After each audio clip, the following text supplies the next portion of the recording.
Be sure to tell them how much you appreciate their sponsorship of Liberator Athletics and support of our kids. These sponsors are Hitachi Energy, Mid-Missouri Bank, Barges Pizza, Hometown Furniture and Mattress, Warwick Electric, Shelter Insurance, Bill Grant Ford, McCarthy Drilling, State Farm, Guyana Andrews, CNC Farm and Home Supply, Animal Care Clinic, Black Rock Arms, Southwest Sewer and Septic, Precision Small Engines, Doak Propane, Car Medics, Bolivar Parks and Recreation, Oakstar Bank, Florals, HMI Fireplace, Citizens Memorial Hospital, Rovenstein Landscaping, Roten Clean Works, MD Lux, and Grand Missouri Bank.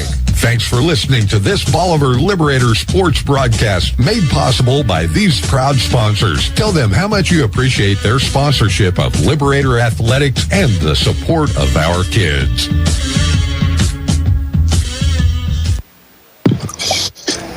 Hello, everyone, and welcome to RA Bar Stadium on the campus of Marshfield High School, where tonight the Bolivar Liberators will take on the Marshfield Blue Jays and an Ozark Mountain Conference showdown. Matt Hindenburg here, along with Sutton Medley and Clay Meyer, will be bringing you all the action from Bar Stadium.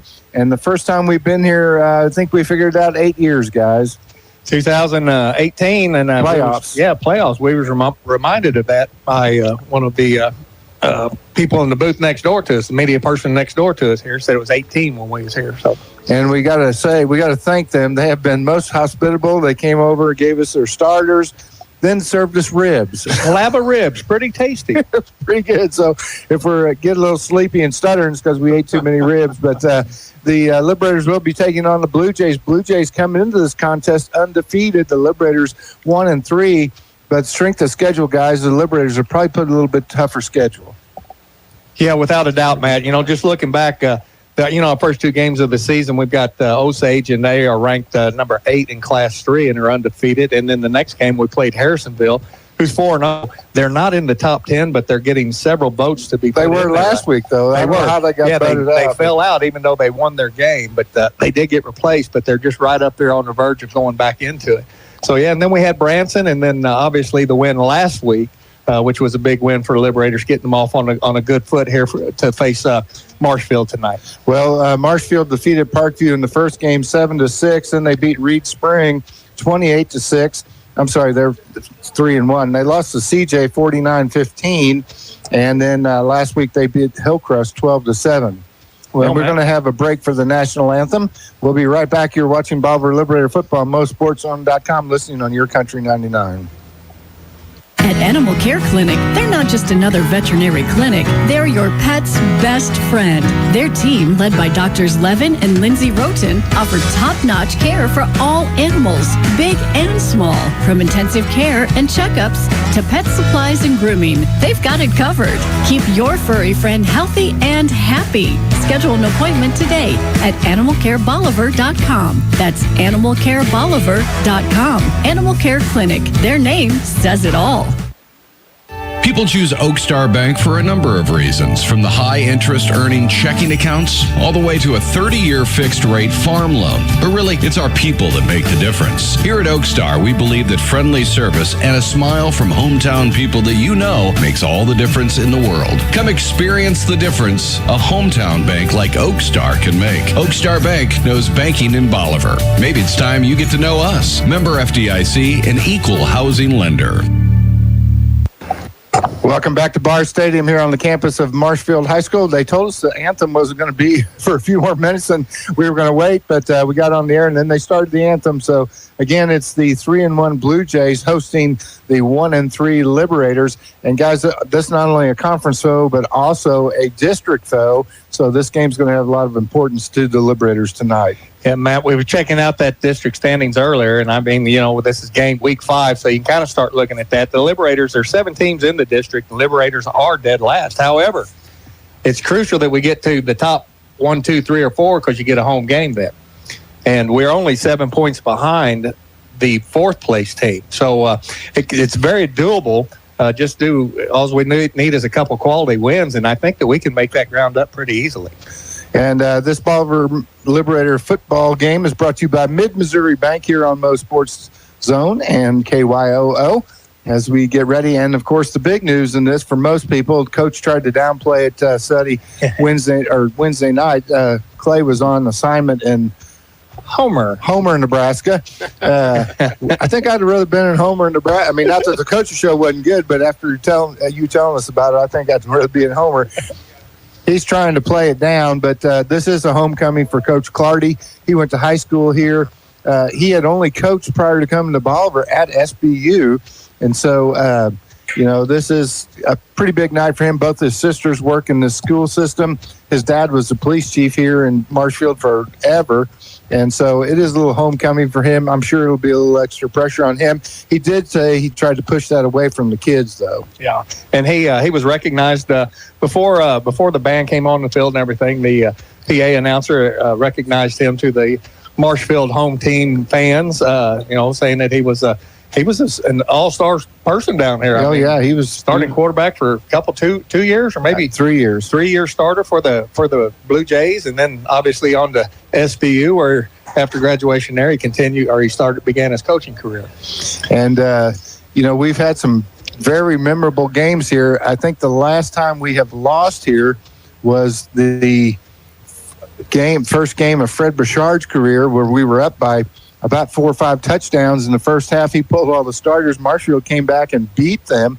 Then we came back here for a playoff contest. I don't know if you remember that, Sutton. I do. And we didn't pull the starters in the No, there wasn't any chance of them coming back, and it wasn't very well received. They just didn't remember that earlier time like the rest of us did. So, but long history with the Blue Jays. They were one of the first COC schools along with the Liberators. I mean, I can remember Jimmy Hacker's age, the 70s and 60s, those guys talking about coming to play Marshfield. So it's been a long history, but we haven't played them in 8 years, and I'm looking forward to it. Colt Blair's team, when Chuck Blair came over from Buffalo that first year, Colt Blair's team lost down here. We lost. Did we lose that? On a rainy field, a real rainy field, and we'd miss an extra point or a short field goal. I don't remember which it was, but yeah. I brought that up to Chuck this last week. He remembered it pretty well. I bet he did. Yeah. I bet it was the officiating. Well, no doubt. No doubt. Now, one night we were down here and the lights went out, too. Do you remember that? Yeah, I remember that. So that happened to us here, and it happened to us at Catholic, and I think it happened at Reed Spring. We've had the lights go out. Happened at Nevada one year. We lost half the lights. Yeah, we lost half the lights at Nevada. So now you said Fred Bouchard. Wasn't he the first coach after Potts? Yes. That's what I was thinking. Yep. He was here 1 year. They went to they won the district and went to the quarterfinals and got beat by Carl Junction there at Plaster Stadium. But Bouchard went on to Harrisonville, right? Yes, he went to Harrisonville, then to Staley, and now he's in St. Louis at Country Day School. I'm pretty sure you'll see his name in some record books. Yep. It's already there, I would say. And when he came to Bolivar, he already had 3 or 4 state championships up in northeast Missouri. Yep. I think he was at Old Monroe or someplace up around there, Paris, some up in the northeast part of the state. So sounds right. But this ought to be a great contest tonight. The Liberators averaging 15.25 points per game, giving up 21.25. The Blue Jays averaging 15.5, giving up 17. So if you look at that, they're kind of looks like it should be a pretty good ball game. Yeah, if you want to talk about some stats here and everything, the defensive side of the ball, I've been looking at this. The Liberators, they're giving up about 268. They're averaging giving up 268 yards a game. Of that, 182 of them are rushing, and 86 are passing. I was talking to some of the parents of some of the players earlier today and yesterday, and said that the defensive backs are kind of looking forward to it because they are thinking that Marshfield's going to try to air the ball out against us tonight. Well, it'll be interesting to see. They are led by senior quarterback Carson Adams. He's 6'3", 185. And his leading receiver is Hayden Swanigan. He's a senior as well, 6'1", 180. So those are 2 pretty good-looking athletes on the field for the Blue Jays. I think, Seth, that's we're going to counter with Long is not going to be on the field tonight. Unfortunately, he looked across the field earlier, and he's in a T-shirt with a sling on his shoulder, so he's not going to be around. But we're going to have Bliss, number 5, Paul Bliss, and then who do you think's going to step into that other role there? Evan Morrison? No, Evan Nichols. Or Evan Nichols? Yeah, okay. He's back fully healthy. He was back a little bit last week, but not quite 100%. He's back, so he'll fill in for Long on that. Yep. And he will also have to play more defense as well because Long playing both sides of the ball at And then Lucas Polk, he's been pretty advantageous for us. I mean, we're able to hit him going across the middle. I think he might be our leading receiver on the season. I don't have those stats on me. He's been effective in that tight end position, and they move him out into the slot or even as wide receiver, and he can still play. Oh. The Jayhawks. Oh, no. Man, come on. Our contempt for the Jayhawks pretty much is our contempt for the Blue Jays. They have been a big foe. Yeah. The Blue Jays are coached by Cody Bull. He played college ball with Coach Clardy at SBU. Also, assistant coaches Will Pate. Matt Holt, is that Kelly? Well, we had that conversation earlier, and we're not sure. When he comes out, I'll be able to tell. I know what he looks like. Trent Gardner, Cecil Bratton, Eli Hungerford, Paul Lewis, and Roy Carterly are the assistant coaches. Of course, the Liberators coached by Robert Clardy, assistants Clayton McCullough, Austin Conrad, Logan Claiborne, A.J. Lynn, Alan Pierre, Travis Gregory, Charlie Tuchtall, Karsten, Kel McCullough, Eli Kirby, and Andrew Bunn. So let's take a short break. We'll be right back with the opening kickoff. You're watching Bolivar Liberator Football on MoSportsZone.com, listening on YourCountry 99. Is anything better than a hot, cheesy slice of pizza fresh out of the oven? Barge's Pizza in Bolivar believes great pizza is meant to be shared. Grabbing lunch with coworkers, feeding the whole family, or surprising a neighbor just because. There's one golden rule. Be nice. Share a slice. Bubbling pepperoni to fresh margarita with mozzarella, basil, and vine-ripened tomatoes. Every bite's made with love and meant to be shared. Make someone's day delicious. In Bolivar, south of the square on Main Street. Barge's Pizza.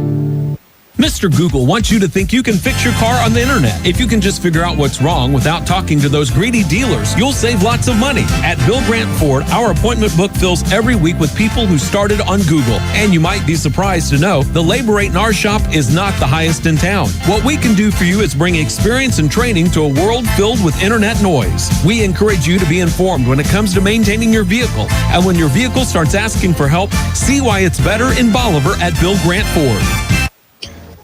Welcome back to Barr Stadium here on the campus of Marshfield High School. Marching band just getting off the field. The Blue Jays have entered.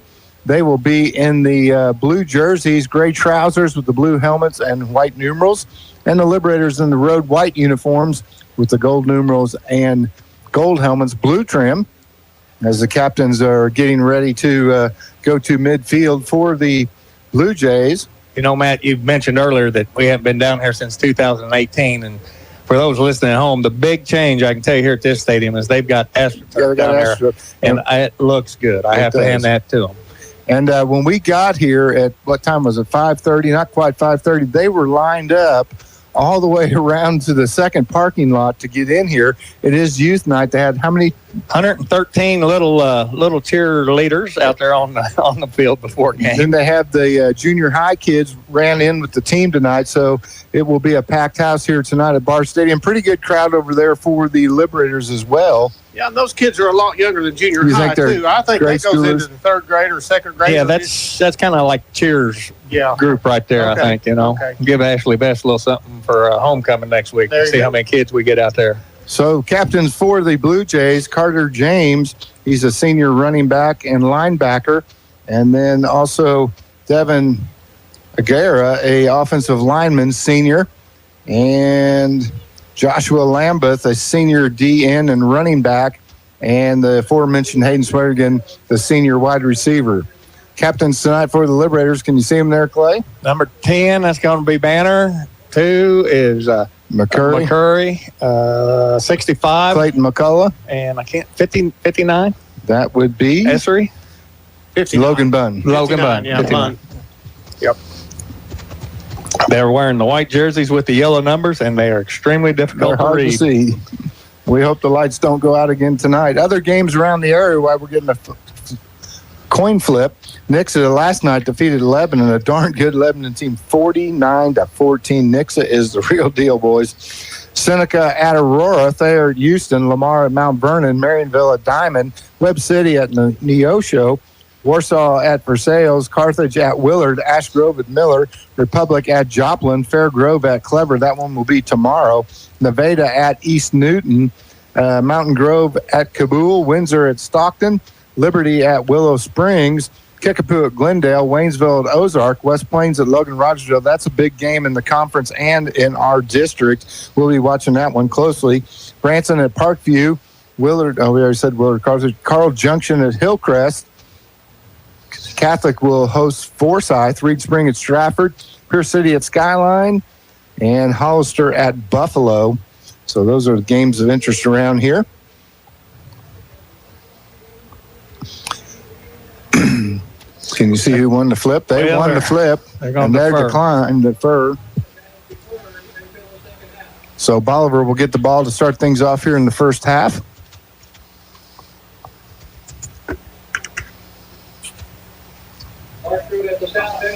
And the Liberators will be going from north to south here at Barr Stadium. The sun's setting behind us, isn't it? I believe it is. I got my compass right? I believe you do. The visitor section is always on the far side of the field where the sun shines right in your eyes. Mighty neighborly. Funny how that works. I was down at Carl Junction last night, and it was bright the whole time. Except for Nevada. I think their field runs east-west, doesn't it? Yes, it does. I believe so. It's been a while since we've been to Nevada, too. Yep. Hopefully you get a chance to go there in our district. Dang right. Nope, are they in our? No, they're in another district. Are they not? Nope. Okay. So we'll see what the Liberators do here. Is this game brought to you by Mid-Missouri Bank?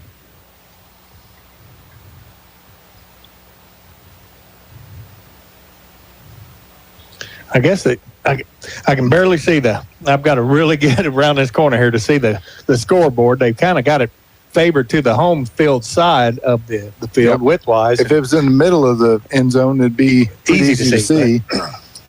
Back deep to receive the kick. It's going to be Jackson and Evan Nichols. So interesting, too, to see how the play rotations go between Jackson and Hill tonight. Hill started the last game. Jackson came in. They both finished with about 80 yards, right, Clay, on about 10 carries, 10 or 12 carries. Same number of runs, too, I believe, are pretty close to the same number of runs. One had 86 and one had 84, I think. And both about 10 or 12 carries. Yep. So 17 carries and 15. Kicking off for the Blue Jays will be Riley Daly. He is a junior. It's a high end over end kick, going to be fielded by Nichols at the 12. He bobbles it, picks it up. He's through the 15, down the middle, 20, 25, gets to the outside, now back to the middle, and finally brought down at the 35-yard line. And on the stop for the Blue Jays was Joshua Lambeth. Good recovery by Evans. He reached down and picked that ball up and make some positive yards. So pretty good field position for the Liberators to start this drive here, first drive of the ball game. They're going to spot them at the 34. Okay.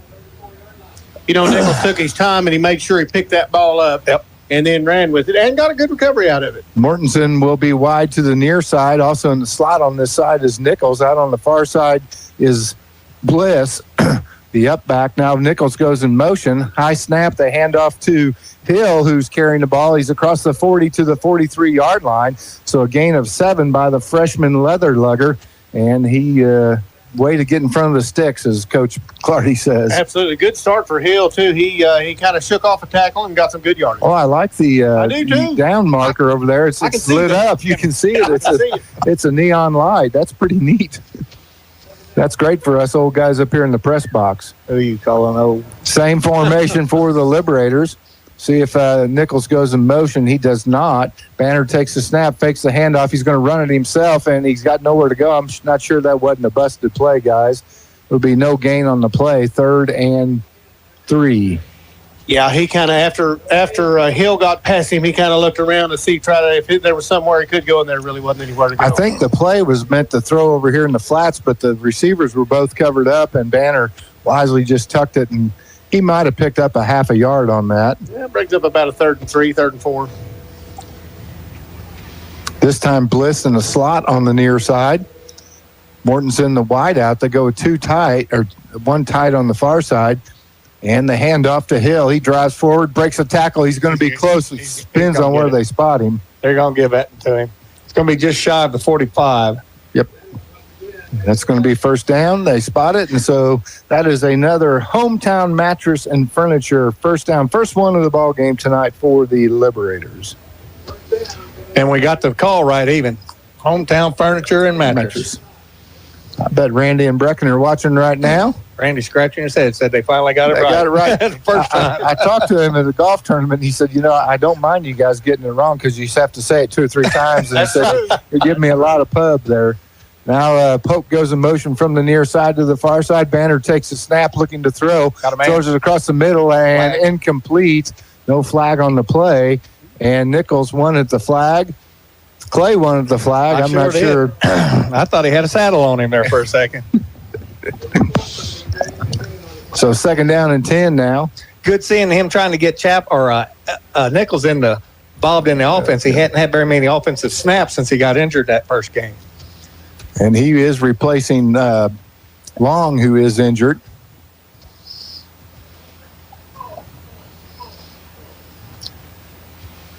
And Banner gets the play from the sideline. Down to 7 on the clock.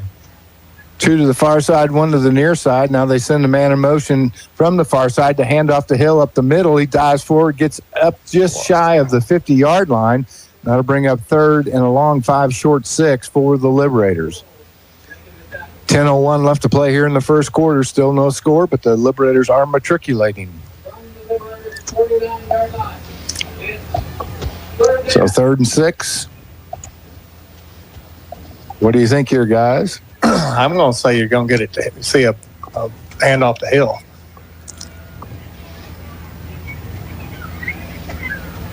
Banner takes a snap, going to throw, has some time now, flush from the pocket, throws to the far sideline, has his man at the 39-yard line, and he's brought down finally at about the 36, 37-yard line. 1st and 10, Liberators. Another hometown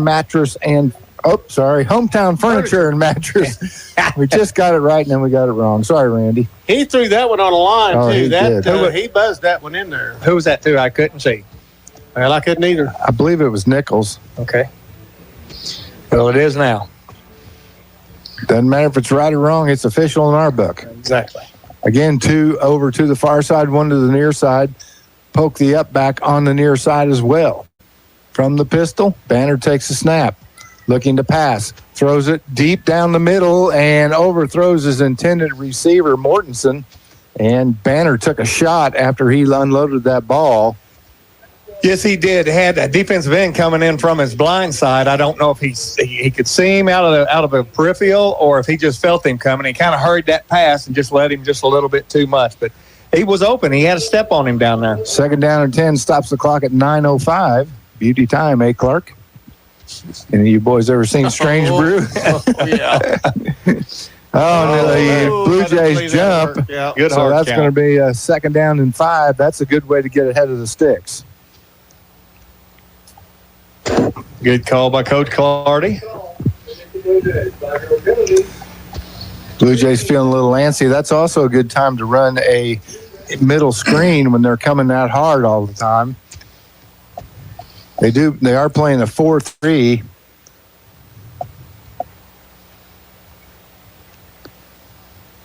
They do put a man up on the outside of that 4-3. He's on his feet, not with a hand on the ground. Banner takes a snap, fakes the handoff to Hill, drops back on a throw, throws across the middle, has his man, and in the end zone, touchdown, Liberators. That's another Warwick Electric touchdown. It's Bliss. For Bliss. 31-yard touchdown on the 31-yard touchdown pass from Banner. So Bolivar takes the early lead. Absolutely great throw. Just a skinny post run by Bliss down through there and just led him perfectly, and he just hit him right in the hands, and in the end zone he goes. So in to do the kicking is Fouls. Holding will be Nichols, and he'll have the advantage of the wider uprights as opposed to being at SPU, and he splits them, and that makes it a 7-0 ball game in favor of the Liberators with 8:59 left to play here in the first quarter. Great opening drive, guys. Absolutely. Great start for the Liberators, just what they had on drawn up, I'd say. 8 plays. 8 plays, and 65 yards, 66 yards, and 7 points. Okay. Just the way Coach Clardy drew it up. Exactly. Still trying to see if Matthew Holt, if that's... I haven't seen him on the down on the sidelines. Now he may be in the booth. Be in the box.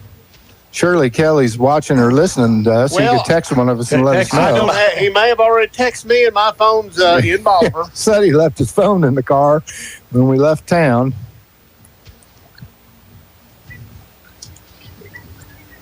So Viles will come in to kick, back deep to receive for the Blue Jays.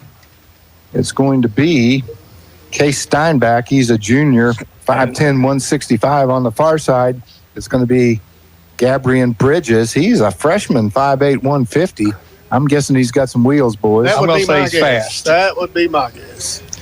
So we have the new kickoff I like design. this. I do too. It's another new I one. like this. Yeah, that's a It is different different. look. You're right.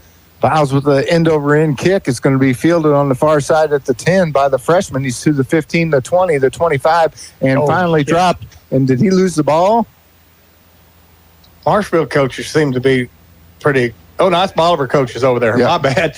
They were fired up and excited. It was just a really good hit. You know, it's exactly what Coach was talking about. He said he changes that up because the defense or the offense return team, they're looking at a certain number or something, and they have a hard time finding them. Who am I going to pick? That guy right there went straight down there and was untouched and made the first contact. That was an 18-yard return by Bridges. 1st and 10 from their own 28 for the Blue Jays. Trips near side, one man in the backfield with the quarterback. He's in the pistol. A long snap count for them as well.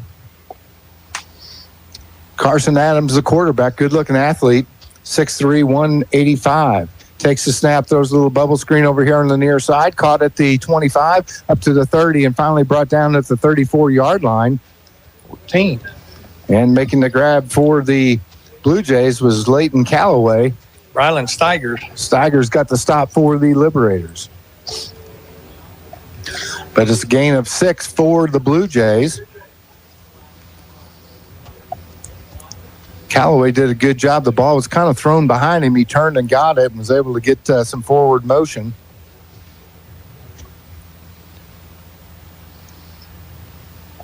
So Adams in the gun again, running back to his right.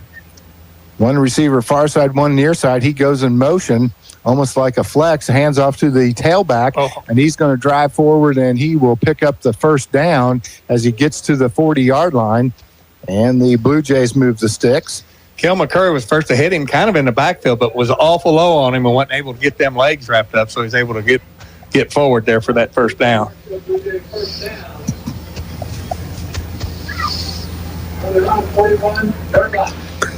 This time, Adams will have two backs in the backfield with him. It's going to be Joshua Lambeth and Leighton Callaway. Has an up back as well. They hand it off to Lambeth. He comes to the near side and is ankle tackled. And McCurry got him. There's some throwing around there. Mouthpiece, I think, come flying out. You know, it didn't take long, did it, to get back to the 8 years ago where we were? McCullough and Austin Crow. He is a senior, 6'1", 265. Those were two big boys. Yes, they are. And they were having a little battle. There was a test. There was a little test. Liberators go with the four-man front. I haven't seen that in a while. The Blue Jays come right back with the same formation. They don't send the man in motion. They hand it off on the far side, and nothing doing there. It's going to be a loss of 2 as Leighton Callaway carried that one, and that's going to back them up, make it 3rd down and 8 or 9 for the Blue Jays. Kel McCurry and Sam Harless tag teaming him that time, taking him down hard. Callaway will go out to the far side, and Adams will be in the backfield. One back with him back there, that is Trenton Rosenthal. They have a receiver to the near side, up back on the far side as well. They throw over here in the near flats, and he can't hang on. It was a little short throw. Intended receiver was Case Steinbach, and it's going to be 4th and long, and the Blue Jays will be forced to punt. You couldn't draw that up much better either, guys, on the first defensive stand. Good defensive stop right there. Who's going back, Matt? Nichols? No? Yeah, Nichols is going back. Drop back to return. You know, we haven't run a punt back all year long. Nope, we haven't. That's Evan Nichols. He will be standing on his own 24-yard line. The punter is standing on his own 33. Punting for the Blue Jays is Brock Jensen, and he gets a beauty off, but it's going to go out of bounds. Oh, man, it stayed in. That thing kind of had a little slice to it, didn't it? It'll be down at the 21-yard line. Wow. Jensen's a name that usually associate with Logan Rogersville. Lots of Jensen's down there. Good kick right there by that young man. A good kick. So Bolivar takes over 1st and 10 from their own 21-yard line. They spot the ball on the near hash. 6:31 left to play here in the first quarter. Libs up 7-0. Thought Bolivar was going to come after that punt. All their linemen were in the up position. They were just going to kind of bull rush. But they got that soccer-style punter, so you just never know when he goes outside like that if he's going to kick it or if he's going to turn it up and go. One receiver out to the far side, and he's way out there. 2 receivers near side. Up back is Polk. He's on the near side as well. Now they send Nichols in motion from the near side to the far side. It's a decoy. They hand off to Hill. He drives forward, gets up to the 26-yard line. It'll be a pickup of 5 for the freshman. Running tough this evening. Yep, right where he left off last week. That boy does not shy away from contact. Nope. That's one thing Coach Clardy said in the show. He said he almost kind of looks for it. Yeah.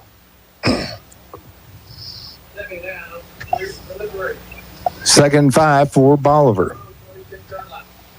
Some confusion about the play. Polk having a conversation with Nichols about where to line up. They come right back with the same formation as the first play. They fake the handoff to Hill, throw over the flat, has his man, and he's going to take that one to the house as he made the slant. That is Bliss, and he's going to go all the way. Touchdown, Liberators. 74 yards.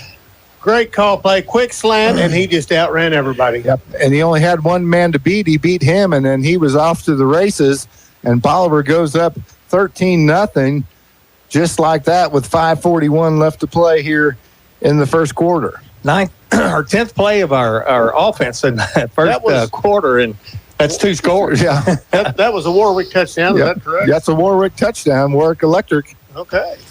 And we've got a extra point. That's right. Oh, we forgot to mention the Roten Cleanworks extra point, but we got another one right there as Vowles splits the uprights, and that is a Roten Cleanworks extra point, and Bolivar up 14-0. Now would be an excellent time to do a little cleaning around the house with Roten Cleanwork. Concrete, siding, decks. I mean, he does it all. He certainly does, and he does a fine job. I've had him do several things out at my house, and very pleased with the performance and outcome. Here, Jared Taylor texted me. I'll let you read that, and you can kind of tell us what he's talking about. The 0-1 game when we were down. Clardy was the quarterback. Clardy let him come back to win during the regular season. We got them in the section and sealed with an 87-yard double reverse pass to me, to Jordan, to TD. A double reverse pass that won the game. That's good. That's good stuff, Taylor. I remember that. I'm seeing that on my phone right now. So, listen, Taylor's got a son that can catch a ball too. I've been watching him for the last couple of years. He can catch a ball and move with it. So Vowles to kick off, and this time they flip the freshman Bridges to the near side, and they kick it to the far side. It's fielded at the 15, coming to midfield 20, up to the 25, 30. Got to see him on the outside, and they don't get him tackled, and he's going to take that one to the house. It's going to be a 85-yard touchdown return on the kickoff. No flags on the play. And returning that ball was Case Steinbach for the touchdown.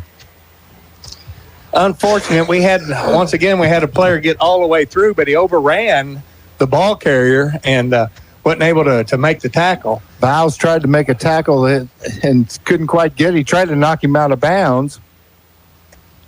And Marshfield answers the bell quickly. That they do. At the 5:30 mark, the Liberators just got up by 2 touchdowns, and now we got some confusion. Coach Bull hollering at the officials about something. Now I think we're going to have an official meeting here. The ball they want to kick the extra points with is underneath the upright. Okay. So they grab it. Well, and that gave the officials time to get underneath the goalpost too, so it worked out pretty well. Give them a breather. And to do the kicking is Riley Dooley. Ooh, bad snap. Dooley picks it up, It's a fire play, throws and overthrows the intended receiver, the big tight end, Braden Jensen, and their extra point is no good. And the Liberators maintain an 8-point margin. 5:30 left in the first quarter. A lot of action already. You know, we were kind of bored last week, but this is a lot of action. This is good.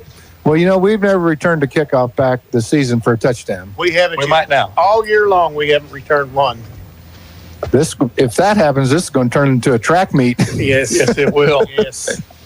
That was a nice return right there. He came to the near side and got this seam over here. And as Clay said, one of our defenders kind of overran him. That's where you got to break down and just contain him.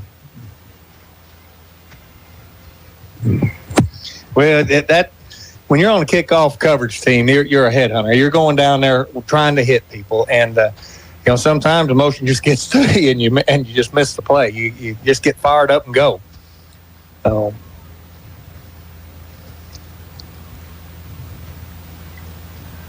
With the NFL changing all their stuff, I'm kind of wondering when that's going to start. It's usually a trickle-down effect down into college, and then next thing you know, it's down into high school. I think so. It looks strange even still yet today. And the kick is up. It'll be fielded by Nichols on the far side at the 8 to the 10, the 15, the 20. Kicks it to the outside, spins around, now gets up the middle. If he can get around this guy, he might have some room to run. He's actually going the wrong way. Now he cuts it back the other way, see if he can get a wall, but they grab him and drop him at the 15-yard line. A lot of running for not a lot of yardage right there. He covered a lot of ground. He sure did. He ran about 100 yards, but he only gained about 9. He had a gain of about 22, but when he turned the corner, he couldn't get it done.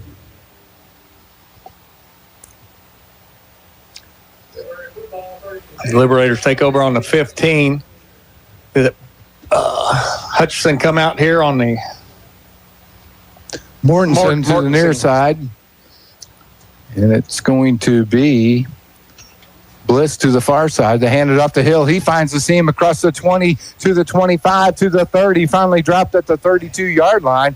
1st and 10 Liberators. That's another hometown furniture and mattress first down for Bolivar. And boys, they're running the ball pretty good against this Marshfield club. I'm going to tell you right now, I don't know how close you were zoomed in on him. That Hill boy had both arms wrapped around that and was making some shake and bake moves coming up through there.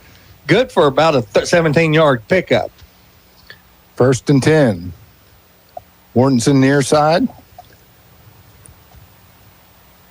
Bliss far side. Now they flip the tight end and the up back, Polk and Williamson.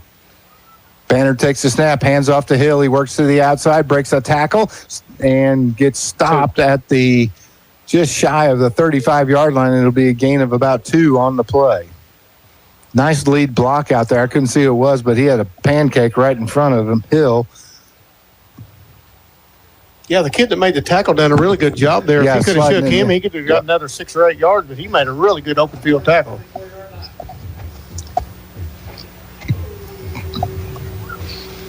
One receiver to either side. The up back is Polk. He's on the far side. Hill in the backfield with Banner from the gun. Marshfield showing blitz. The handoff to Hill up the middle. He dives forward, gets about 5, just short of the 40, between the 39 and the 40-yard line.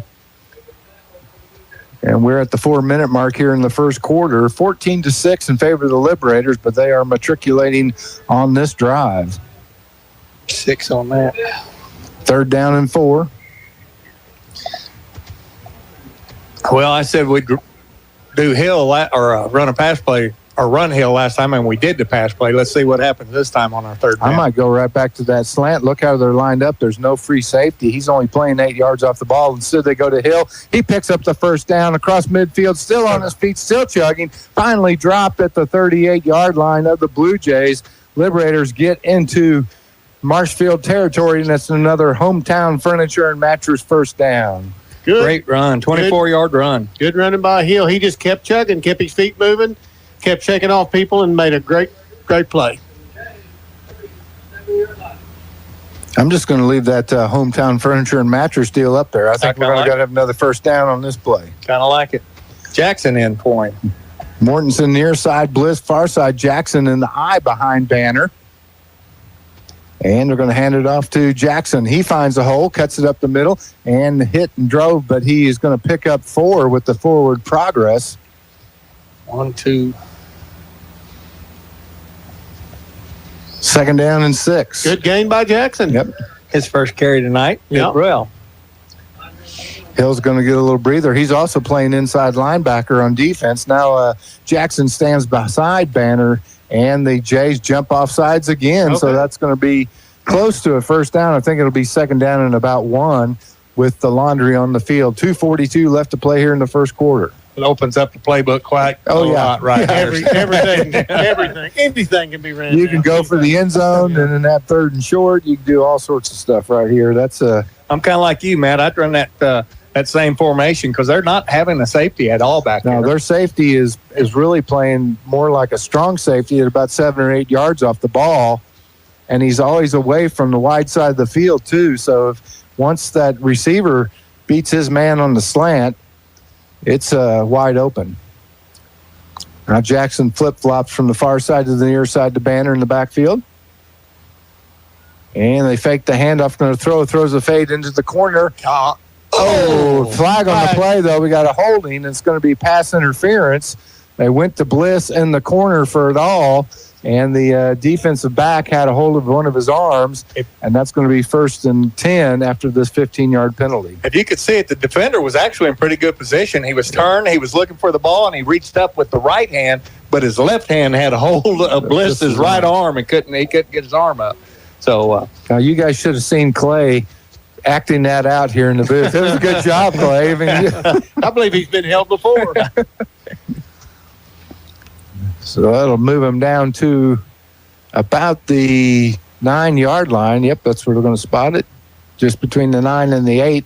And that'll be another hometown furniture and mattress first down on the penalty. I think we're on the 14, aren't we? Yep, 14. I'm sorry, I missed one. Missed the line. 2 to the far side for Banner, 1 to the near side. Now they send a man in motion. They fake the jet to him, hand off to Jackson, and he's going to go nowhere. Good job that time by the interior lineman for the Blue Jays, Caleb Casper. He's a sophomore, 6-footer, 180, and he had some good penetration and got a hold of Jackson early. Yeah, Jackson didn't have a lot of places to go right there. I was just glad to see he had both arms wrapped around that ball and was taking care of that because there was a lot of Blue Jays pulling at him. He secured it nicely. Hill back in the ball game for the Liberators.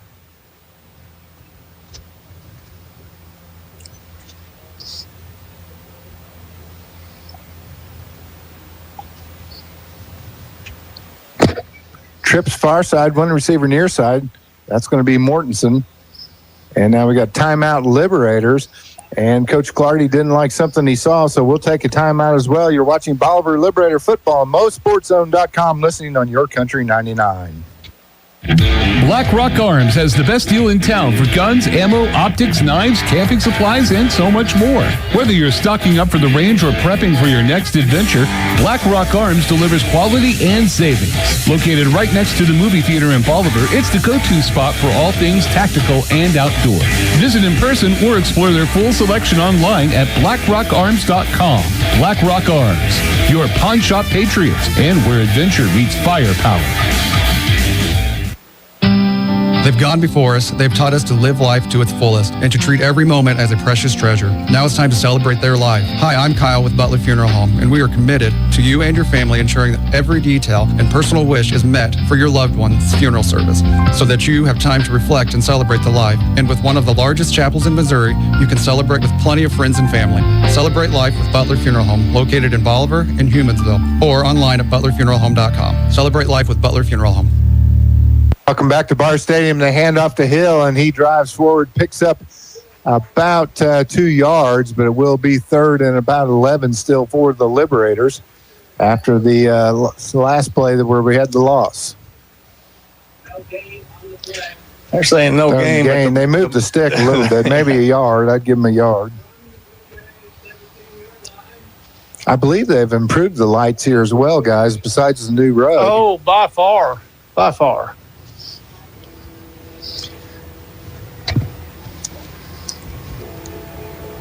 Trips to the left. one receiver to the right. Now they send a man in motion. That's Polk from the left to the right. Banner fakes the handoff to Hill. Flush from the pocket coming near side, throws, and it's going to be short. Intended receiver was Lucas Polk. And now are you going to go for it, or do you let Viles kick this field? Good question. They're going to bring him out. Okay. Well, yeah, the holder's coming out. Biles ain't made a move out here yet. Well. Oh.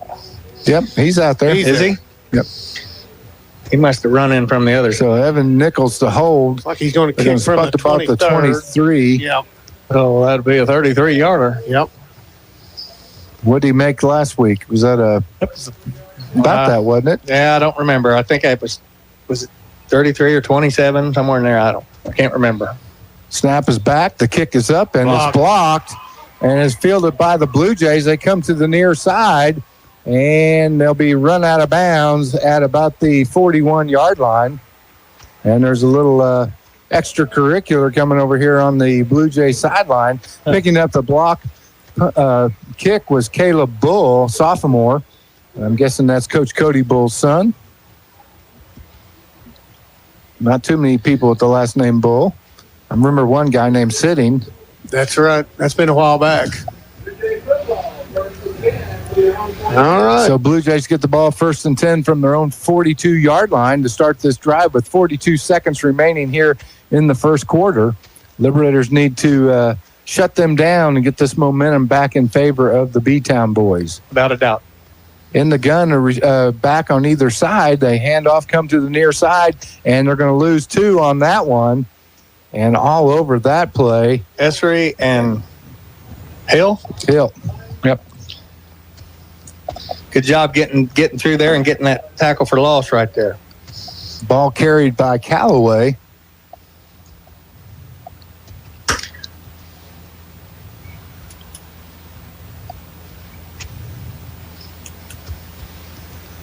This time Adams will have one back with him, 2 receivers as far side. They got an up back in kind of the flex position. They come near side to the big tight end, Jensen, and he drops the ball. And that'll bring up a 3rd down and 12. It went right through his hands, hit his shoulder pads, and to the ground it went. Bolivar had it covered good. They actually did a good job of pulling up and not hitting that young man because they could see the ball go out on the ground. So this will be the last play of the first quarter. 2 seconds left here in the quarter. Trips to the right. Nobody to the near side. Low snap. Quarterback runs to the far side. Throws and has his man. He's going to be well short of the first down, though. And they finally drive him out of bounds at the 46-yard line. And that'll bring up 4th down and about 7 for the Blue Jays as we'll flip the field. We'll send it back to the studio. You're watching Bolivar Liberator Football on MoSportsZone.com, listening on Your Country 99. Hey gang, wherever you are, CNC Farm and Home in Bolivar and Lebanon has you covered. Complete clothing department for both men and women. Their hardware, electrical, and plumbing departments have what you need to get that job done right. For the farm, CNC has fencing supplies from pipe gates, hog wire, and animal health supplies. And for our furry friends, CNC has toys for cat and dog food and, of course, dog houses. You can depend on the Colemans at CNC Farm and Home in Bolivar and Lebanon. Hey, this is Paul at CNC Farm and Home Supply. If you have the questions, we have the answer. Stranded on the road? Don't panic. Call the Car Medics. The roadside assistance team is ready 24/7 to revive your day with fast towing and expert help. Whether it's a flat tire, dead battery, or engine trouble, they bring the emergency care your vehicle needs. Call the Car Medics. 417-407-8042. That's 417-407-8042. Resuscitate your ride with Car Medics. Your roadside lifeline when your car needs a medic. Well, welcome back to Barfield here at Marshfield High School. After 1 quarter play, it's Bolivar 14, Marshfield 6. Blue Jays looking at a kicking situation. It's going to bring, it'll be 4th down and about 11. They got 4th and 6 on the board, but the sticks don't show 4th and 6. No, they should. Now I don't think they've moved the sticks over there. Now they're moving them. Okay. There we go. Because he got back, he was about 5 yards short a second ago. Oh, my flashlight's not working. I can't read numbers here. Brock Jensen into kick. Back deep to receive for the Liberators will be Nichols. He's going to be standing on his own 17-yard line. We haven't had a run back all year long on the punt. No, is that Gonzalez down there? Is that back? Yep. I think it is. Liberators have all their front men standing up on their feet. The snap is back. The rugby-style kick, and it's a beaut. And Nichols is going to let it go, and it's going to be downed at the 4-yard line. Wow. And, he takes so much. Flag down, holding on Blue Jays. They're going to re-kick. They're going to have to make him re-kick it. The kicker takes so much time running with the ball. They get the coverage down there. He doesn't have a high kick where, he's got hang time, but he's got a pretty strong foot. Well, that he got that run-pass option when the offense is on the field. He's got a run-kick option. Absolutely. That's working really well for him. Really well. Brock Jensen, the sophomore punter, is also the backup quarterback, 5'11", 145-pounder. So maybe we'll catch a break here. They'll spot it at the 37-yard line. Have to kick again. Nichols will be standing on his own 28 this time. We'll see if Jensen runs to the wide side of the field like he did last time. Their kicker's lined up on the right hash, and Evans is lined up on the left hash to receive. So he's definitely anticipating that.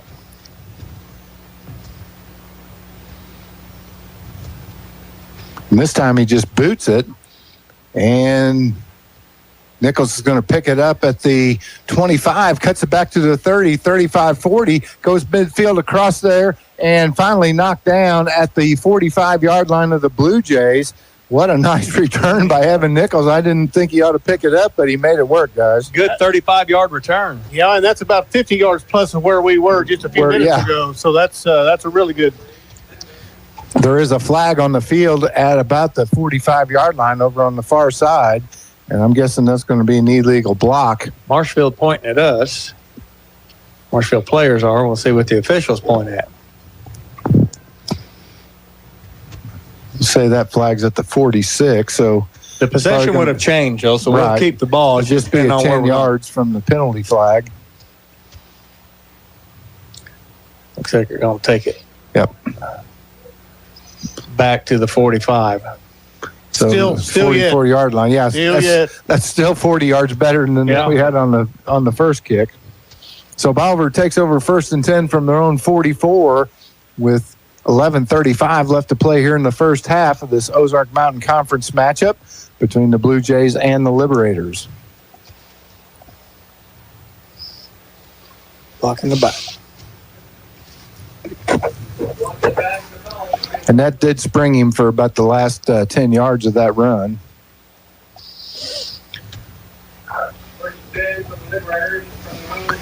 He'll back in at tailback. Banner will have one receiver to either side. And poke the up back. He's standing almost right behind the center. Now they flip-flop and go in motion along with the tight end Williamson. A handoff to Hill. He drives forward, gets racked up at the 40. Maybe a 1-yard gain on the play.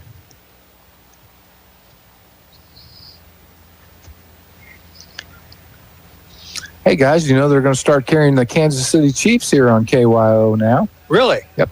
Good to know. Trying to get them to carry the MU Tigers. We can't find anybody. Yeah. You can't listen to it in Southwest Missouri unless you're on the internet. One receiver to either side for Banner. Hill in the backfield with him. Takes the snap. Fakes the handoff. Throws across the near side. Is picked off. Intended receiver was Bliss. And the return man gets it up to about the 46-yard line. And the Liberators with their first turnover of the night. As Banner zipped it over there, Bliss didn't even get his hands up, and the defender was about 2 yards behind him, and he grabbed it. Yeah, it was a good play by the defender. The ball was right there, maybe just a little one arm length out in front of Bliss, and he wasn't able to get a hand on it, but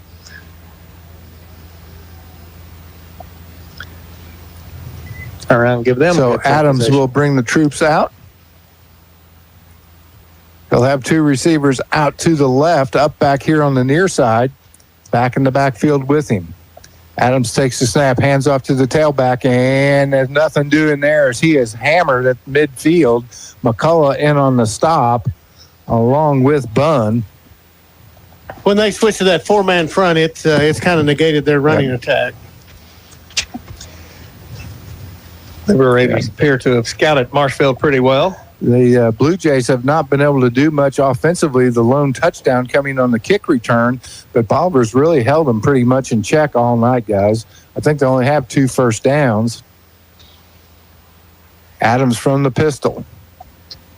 Looking to throw to the far side. Has his man, and he drops it as he was about to get hammered by Hill, and he might have heard footsteps. I wasn't going falls to be incomplete, and that'll bring up 3rd down and 14 for the Blue Jays. Wasn't going to be much of a gain anyway. Maybe back to the original line of scrimmage was about all they were going to get on that. Matt, you said KYLO is going to start doing the Chiefs. I'm going to be able to take my 2 granddaughters to the Chiefs game this Sunday. Outstanding. Little Miss Callie and little Miss Sadie. Ought to be a beautiful day for her. Sadie doesn't hardly have her eyes open yet, does she? She's about 8 months old now. Loved it last week or 2 weeks ago. Adams takes the snap, drops straight back, middle screen, has the big tight end in the middle, and he's going to pick up the first down as he rumbles and bumbles down to the 31-yard line, and that worked perfectly for the Blue Jays. The Liberators bit off on that. They all went in there hard. You know, those linemen there, they set up and kind of fake block you and let you go through. And that tight end was standing there just midfield by himself, was able to ramble on down there for about 25. Rosenthal in the backfield with Adams. He'll have a receiver to either side, up back on the far side. The far receiver comes in motion now to the near side. Adams looking to throw. Now being forced from the pocket, tucks it and runs up the middle, and he'll pick up about 4 as he's dropped by McCurry. You know, he took off running right there, and it looked to me like he was getting about 2 yards with every step. Yeah. He's got some long legs on him.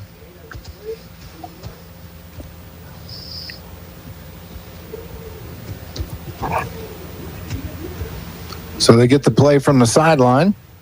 They're going to have twins to the near side. Rosenthal, the lone setback with Adams. Leighton Callaway, the up back, he's on the far side. Adams takes the snap, looking to throw, quick throw over here in the near flats, incomplete. Intended receiver was Case Steinbach. And that'll bring up 3rd down and 7 now for the Blue Jays. 9:01 left to play here in the first half.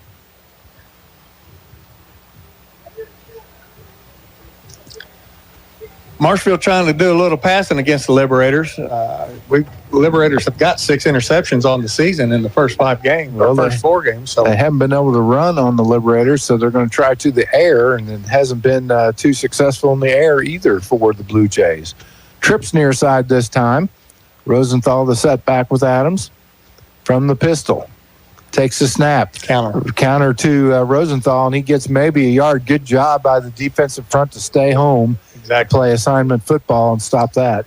That's exactly right there. You got to follow your read no matter what you see happening out there. Just you go with your read, and you stay home, you make plays like that right there. So that'll bring up 4th down and 7, and they're going to go for it. They'll have 2 receivers near side, 1 far side, up back on the far side. And Rosenthal in the backfield with Adams. Maybe they're going to go for a hard snap count, but I don't know. Looks like it. They're trying something. Now they call timeout. And with that timeout, we'll take a timeout as well. 8:17 left to play here in the first half. Liberators up 14-8 over the Blue Jays. You're watching Bolivar Liberator Football. MoSportsZone.com, listening on Your Country 99. CMH Orthopedic and Spine Center in Bolivar offers walk-in orthopedic care Monday through Friday, 9 a.m. to 4:30 p.m. Available to children and adults, the clinic provides non-emergent care for orthopedic injuries, such as fractures, dislocations, sport injuries and shoulder, hip, and knee pain. No appointment is necessary. For more information, you can visit them on the web or call 417-777-2663.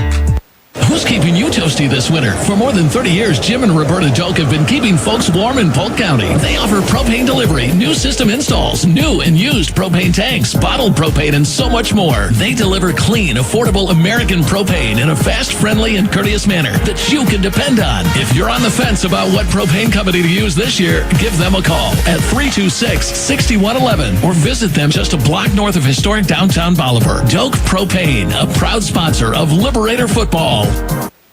Okay, thank you. Welcome back to Bar Stadium, 4th down and 7.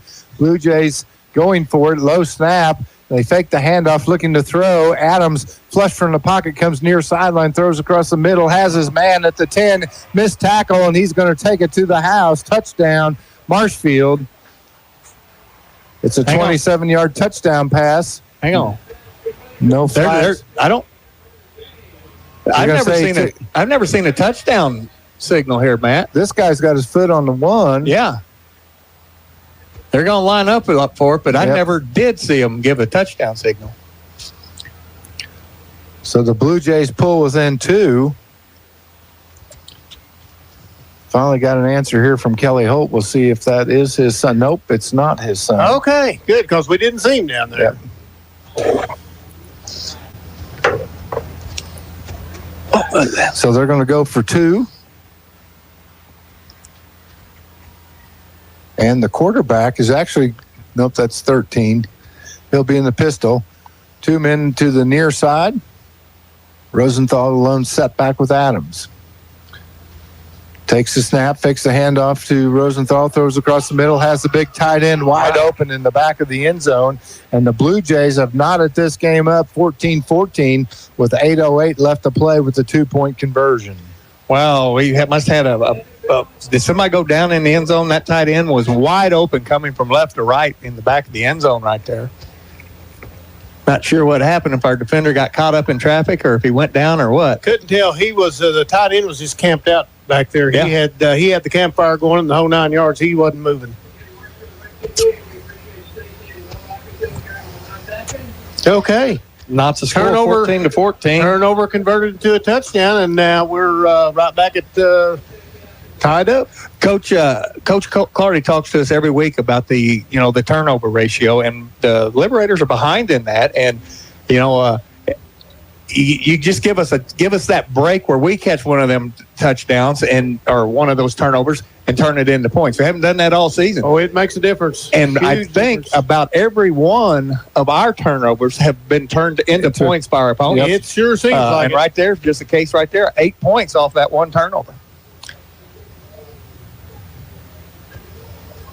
Got Nichols going back again. Nichols going back in Jackson. We haven't returned a kickoff all year long. Nichols on the far side standing at the 9. Jackson near side standing at the 10. And teeing it up is Riley Daly. Riley. Maybe watch for a little trickery here, too. You never know. They got a little momentum. They feel real good about it. They might try it.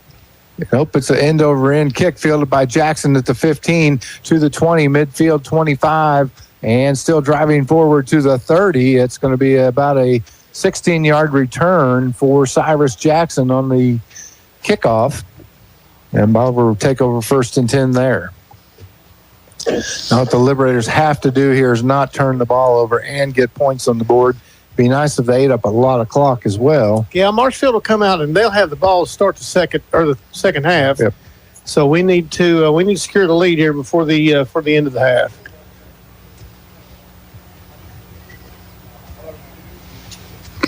See who's coming this way. Bliss is over on the left. Mortensen out to the right. Banner in the gun. Hill beside him on his left. They hand off to Hill. He goes up the middle, and not much doing there. I don't think he got back to the line of scrimmage, Clay. No, I think that you're going to mark him right where he was there. No gain on the play, 2nd and 10. It's his 10th carry on the evening so far. And tell you what, he's got quite a few. It's may not total quite to 100 yet, but it's getting close.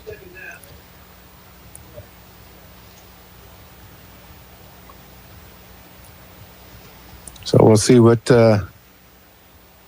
Coach calls in here. Got 71 yards so far on 10 carries. Pretty good average. Not bad. Banner takes a snap, fakes the handoff to Hill. Looking to throw far side, has his man, and drops the ball. Mortensen wide open at the 45-yard line, and he fell down and dropped the ball, and that'll bring up 3rd down and 10 for the Liberators. Tough break for the Liberators right there. That would have been more than enough for a 1st down and keep this drive going right now. So it makes it 3rd and 10.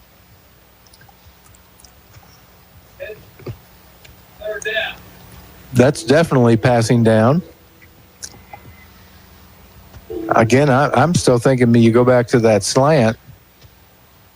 The free safety, like I said, he's about 7 yards off the ball.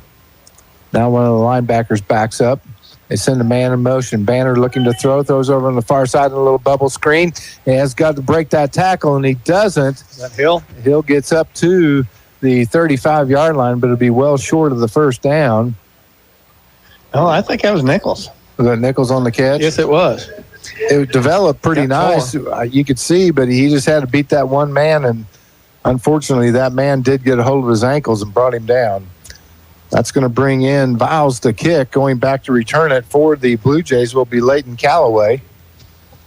Now they're also going to send back Case Steinbach. They're going to be standing on their own 40. Viles gets the kickoff.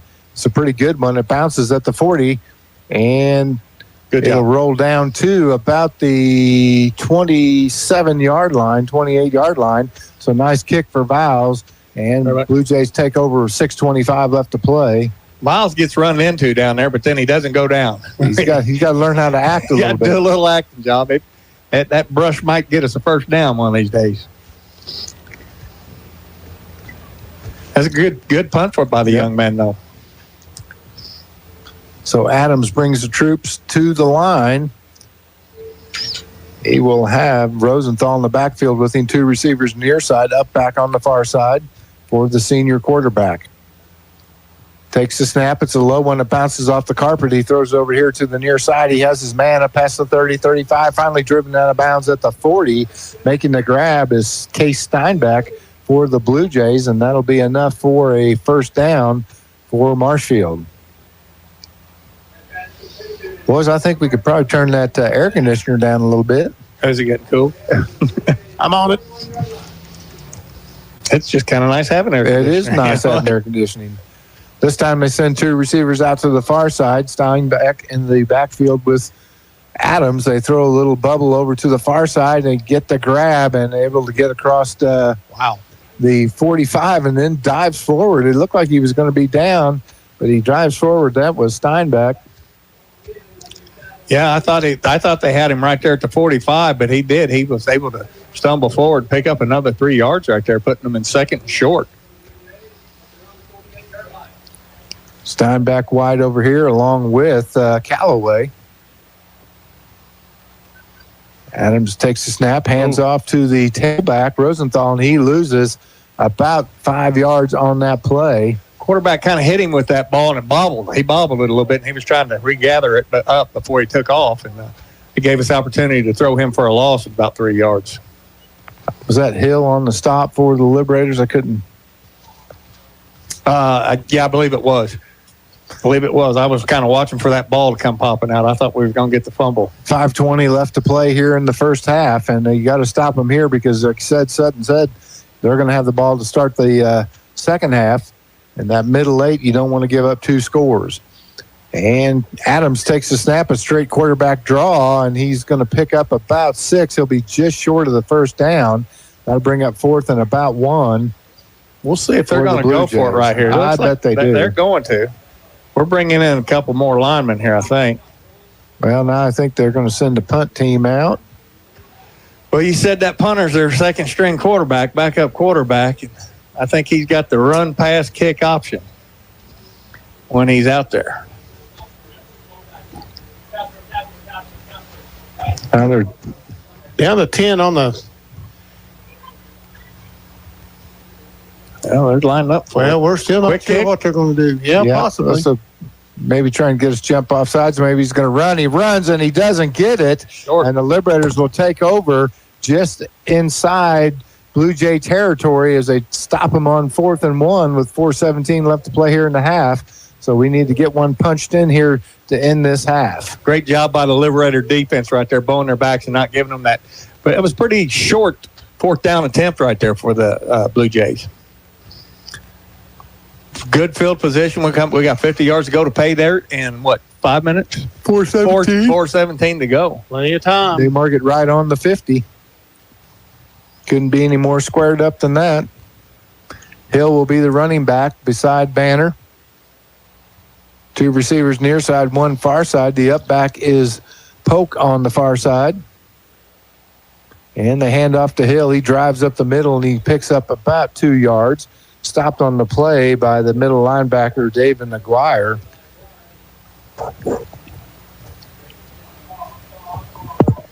Liberators going tempo here. 2 receivers either side. Banner in an empty backfield. Takes the snap, throws. Has his man, that's Hill. He breaks a tackle, and he'll pick up a first down. That'll be another hometown furniture and mattress first down for the Liberators. Good job by Hill. I believe that's their first down of the third quarter, isn't it, guys? Here we go. They are going hurry up. We got to wait for them to move the sticks. Again, an empty backfield for Banner. He has 2 on either side. Takes a snap. Quick throw in the far flats. Has his man, and he'll be driven out of bounds. It'll be a gain of about 3. Stops the clock with 3:43 left to play here in the half. I think it was Nichols over there. No. Number 12, Morrison. Am I pronouncing that right? Mortensen? Mortensen. Mortensen? Mortensen.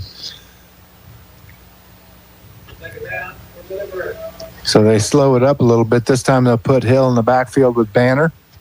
Poke the up back on the near side. Now they send Nichols in motion. They hand off to Hill. He finds a seam, kicks it to the outside. He's got the first down and then some, and gets down to near the 20-yard line. That's another hometown furniture and mattress first down for Bolivar. And 2 Blue Jays collide there, and that was a wallop between the 2 players. That was head-to-head. Neither one of them were trying to do that, but that's the way it worked out. And they were both a little bit slow to get up, weren't they, Suddy? They were. Good 15-yard pickup by the young man Hill there. Made a good move to the outside, or to the left right there. Kind of jumped up in the air and sprung himself out free. He'll be on the left of Banner in the pistol. Again, Nichols in motion. A handoff to Hill. He has another seam. He breaks a tackle. Still going. 1 man to beat. Touchdown.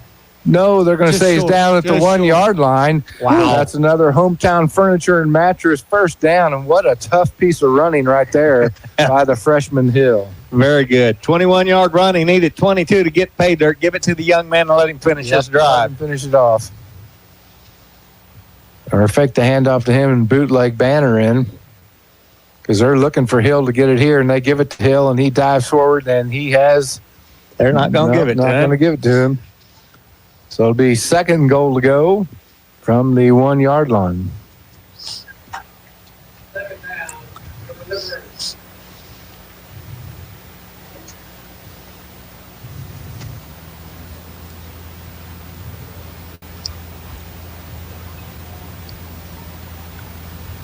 Nichols comes out of the ball game. They replace him with Williamson, the tight end.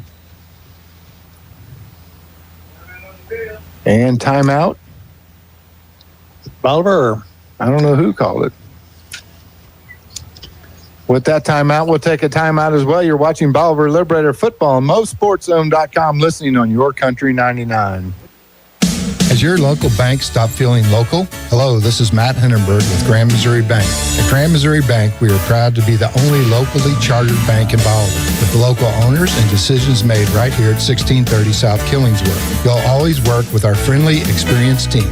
From offering personalized financial services to building lasting relationships, whether you're borrowing or depositing, we're here for you. Come see us at Grand Missouri Bank, Bolivar's true community bank, member FDIC and equal housing lender. Hitachi Energy in Jefferson City is seeking beginning and seasoned welders. No certification needed. Gain knowledge and expertise from their expert welders in their Hitachi Welding School. Enjoy a safety-focused and climate-controlled environment while you work. With a benefit package that starts on day one and pay up to $27 per hour, Hitachi inspires progress for a future that you and your family deserve. Join their diverse team of professionals today by applying at HitachiEnergy.com. Welcome back to Barr Stadium on the campus of Marshfield. Second goal to go for the Liberators. A handoff to Hill, and he gets blown back for a 2-yard loss. And this is not getting very good, guys. No. I thought he was in on the first play. Yeah, I did too. And the second play. Now, that one there was no doubt. But well, we're going to have 2 more chances to punch it in. Yeah. Yeah, and I look for a little something different this time, I would say. Maybe you do the bootleg now. Yeah, bootleg now would work, I believe. They seem to be keying on Hill a little bit right now. Well, I wonder why, Clay.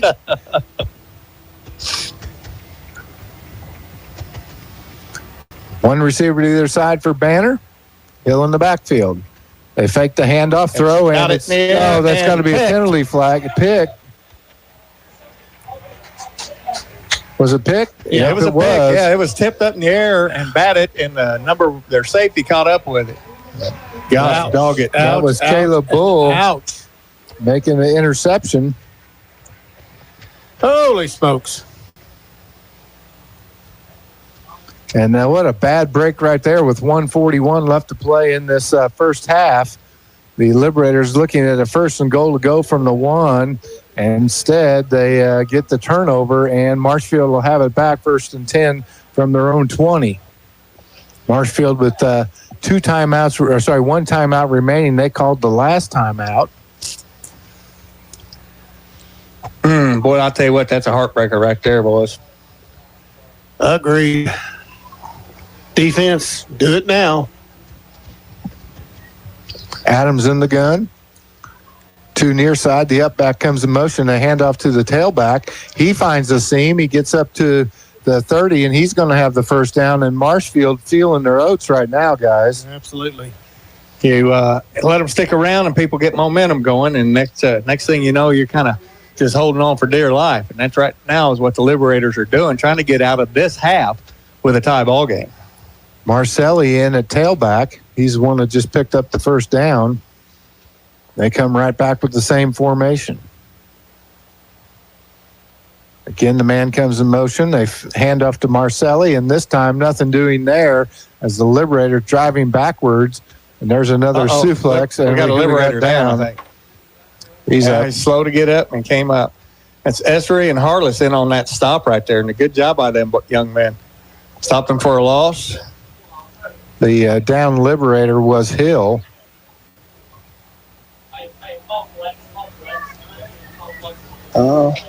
So bring up 2nd down and 11.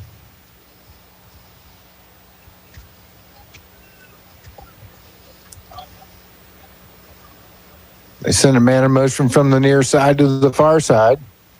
And they throw it to him over in the far flats, and he's going to pick up about 8. He'll be short of the first down and bring up 3rd and 2 or 3 for the Blue Jays with 27 seconds remaining here in the half. Hill with the initial contact on that ball carrier. We found out that the Jensen kids here on the Marshfield roster are the sons of the former Lebanon quarterback that also played at SMS. Missouri State. For those of you newbies.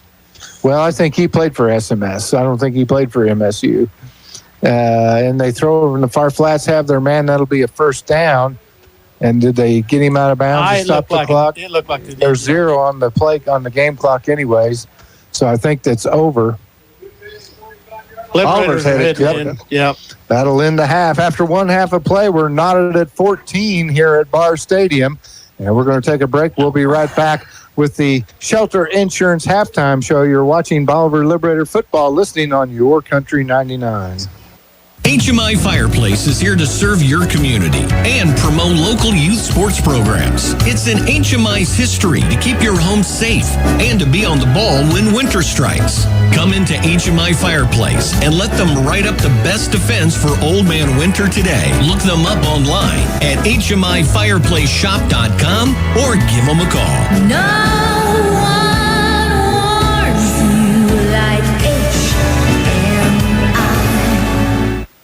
In the market for furniture? Don't go to the big corporate stores in Springfield and pay their wildly inflated prices just for them to pay their big dividends to their New York City shareholders. Shop at your locally owned favorite, Hometown Furniture and Mattress, where we have made furniture affordable again. From budget to luxury, we have it all. Ask us about our financing made easy, no credit needed. Come see us today right here in Bolivar at 451 South Springfield Avenue next to Tres Amigos, or call us at 417-912-7681. Don't overpay, take home today. Drilling, the action of making a hole in something by boring with a drill. Sounds simple, right? Well, it's not, especially when it comes to water wells, geothermal drilling, and environmental monitoring. With over 20 years experience, Jeremy McCarthy and his crews at McCarthy Drilling will have your project completed efficiently and effectively using state-of-the-art drill rigs. Don't leave your drilling to just anyone. Contact the experts at McCarthy Drilling in Halfway. McCarthy Drilling done right. Bold transformations start at MD Lux Aesthetics and Med Spa in Bolivar. Lose weight with personalized solutions. Balance your body with expert hormone therapy. Revitalize your skin with powerful laser treatments. And refresh your look with precision injections. Every journey begins with a $50 consultation credited towards your service when you move forward. Find them on Facebook or find them behind Bill Roberts Chevrolet. Step into the future of beauty and wellness where cutting-edge science meets self-care. MD Lux Aesthetics and Med Spa. Welcome back to Barr Stadium here on the campus of Marshfield High School. Actually, this is Marshfield Junior High now at the new high school just a little ways over there. The stadium's still at the old high school, which is now the junior high. But at the half, it's Bolivar 14, Marshfield 14. And this is the Shelter Insurance Halftime Show brought to you by Craig Lehman and Bolivar, Shelter Insurance Agent. And Clay, you got some halftime stats for us? Yes, I do. I'll tell you what, the Liberators opened up the scoring here tonight with a 31-yard touchdown pass from Banner to Paul Bliss, just hitting him on the slant. Went for a big yardage. Wyatt Biles comes on and kicks the extra point, making it 7-0.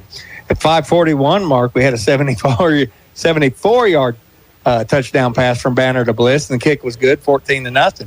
5:30 to go here in the first quarter. We kicked that ball off and let the Blue Jays take an 85-yard kickoff return for a touchdown. They went for two, had a bad snap, leaving the score at 14-6. 42 seconds to go in the first quarter. Bolivar attempts a 27-yard field goal and is blocked, and it was returned out to the 42-yard line. We held them on that possession then, and we got the ball back, but at 10:53 to go in the second quarter, Banner throws it through an interception at the 48-yard line. Turning the ball back over to the Blue Jays. 8 minutes to go in the second quarter. They had a TD pass for a touchdown, 25-yarder, and the two-point conversion was good, knotting the score at 14-14. And then we were about ready to score. We're down. Hill takes it all the way down to the 1-yard line on a great run all the way down. Let's say that was a 21-yard run, taking it down to the 1 with 1:41 to go. The Blue Jays held us first down, second down, third down. We throw a pass, and it is intercepted in the end zone with 1:41 to go. Turning the ball over to the Blue Jays, they get the ball out on the 25. That completed everything for the first half as far as scoring goes. And the Liberators had a chance. They were kicking a field goal, 33-yarder. It was blocked, and Marshfield set up that second scoring drive by returning that block kick to the 41. Yeah, well, I told you all during one of the breaks, after that first quarter, Bolivar was winning this game offensively, winning this game defensively, but we were losing it with the special teams. And I know that Coach Clardy is going to be addressing that big time in the locker room at halftime. I'd say that's probably right. And then also probably focusing on, guys, if you're at the 1-yard line, you've got to get it in. Yeah. I mean, there's just, you got to score there. And we didn't get it done, and we're knotted at 14. Yeah, and the interception there down at the 1 was it was tipped at the line, and kind of ball went up for grabs, but still yet it's at the 1. Yep. So statistically speaking tonight, Banner's having a pretty good evening from kind of without the interceptions. He's 6 of 11 for 139 yards with the 1 touchdown or 2 touchdown passes and 2 interceptions. So his targets tonight, Nichols. Good to see him back getting the snaps with Long going down with the injuries. He's getting rotated back into the offense here. He got the two catches for 19 yards. Paul Bliss is the workhorse catching the ball, just 2 receptions, both of them going for touchdowns, 74 yards for a total of 105. Evan Mortensen getting 3 targets tonight with 1 completion to him for 3 yards, and then Colt Hill had a 12-yard reception. Running the ball has been pretty much Colt Hill the whole evening for the Liberators. He's got 15 carries, and the young man has broke that century mark for 106 yards. That's a pretty good half. That's a good job. It's his second start as on the varsity level as a freshman. Last week, he shared time. He started, but he shared time with Jackson and ran had I think 15, 16 carries and ran for like 86 yards. The young man showing off here a little bit and looks really good, strong on the ball. Jackson. How many carries you say he had at 106 yards? 15 carries tonight so far with 106 yards. So not a bad average right there. Wouldn't be surprised to see Cyrus get several more carries in this second half. If anything, Hill's going both ways the whole night. So I wouldn't be surprised to see Cyrus come in and give him a little bit of leg break. And, last week when Cyrus came in, he was very effective in that second half. Yeah, there's no question about it. And Cyrus last week had just the same amount of yards. They were separated by, I think, 2 carries and 2 yards. If I remember back, I can go back through the book here, but I'm just telling you, one of them had 84 and the other one had 86 or 87. One of them had maybe 16 or 17 carries and the other one had 14 or 15 carries. So also, it's very, very, very good balance between the two backs. Also, probably see Polk come into a little bit more of play action. We haven't seen him do too much or be targeted too much tonight, and he's one of our better receivers. Yeah, and with the safety being where he's at, I think that Polk could be a big factor here in the second half. He hasn't been targeted too much here this evening. Bliss has garnered all the attention with the 2 long touchdown passes, but they've put that other safety. They've cheated one of them over toward his direction right there. So that may open that up a little bit more for Polk. How many carries does Jackson have tonight? He's got 2, and one went for 5 yards, but the other one, he just got nailed in the backfield. Yeah. I wouldn't be surprised to see Banner start maybe scrambling just a little bit more, too, to give us a little bit more of an option on that. He's pretty good when the ball's in his hands on throwing or running. Yes, he is. And, he's always a threat back there. He's hung in there in that pocket tonight. And, the second interception, that's the tip drill. That's your worst nightmare. And it, like you said, it was tipped at the line of scrimmage. It looked like our receiver was breaking open. He was running just an inside slant, just a quick 3-step slant inside. Just a little pop pass. And so it kind of an easy pass, especially in short yardage like that. But the lineman was able to get a hand up and popped it up in the air, and the safety was able to. In popping it up, it overshot our guy, and the safety who was playing behind him was able to come up with that ball. All right, scores around the area. Thayer 20, Houston 6 early in the first quarter. Mount Vernon 14, Lamar nothing at half. That is a shocker. Wow. Carthage 44, Willard nothing second quarter. Wow, that's a wower. They're going to turbo clock them in the first half. Yeah, that's a lot. Miller 12, Ash Grove 12 at half. Republic 21, Joplin 10 second quarter. Nevada 20, East Newton nothing at the half. Mountain Grove all over Kabul 51-0 at half. Windsor 14, Stockton 12 second quarter. It's the Black Walnut Festival this weekend over in Stockton. Wow. And it will be Log Rog 7, West Plains 6 early in the first quarter.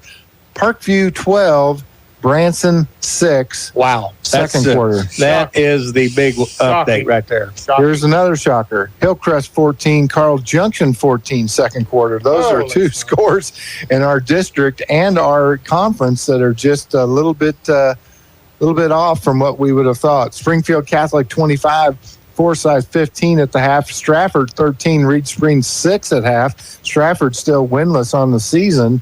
Pierce City 7, Skyline 6, Ava 29, Salem nothing, Hollister 16, Buffalo 2, second quarter, Monette 14, Mack County 6 in the first quarter.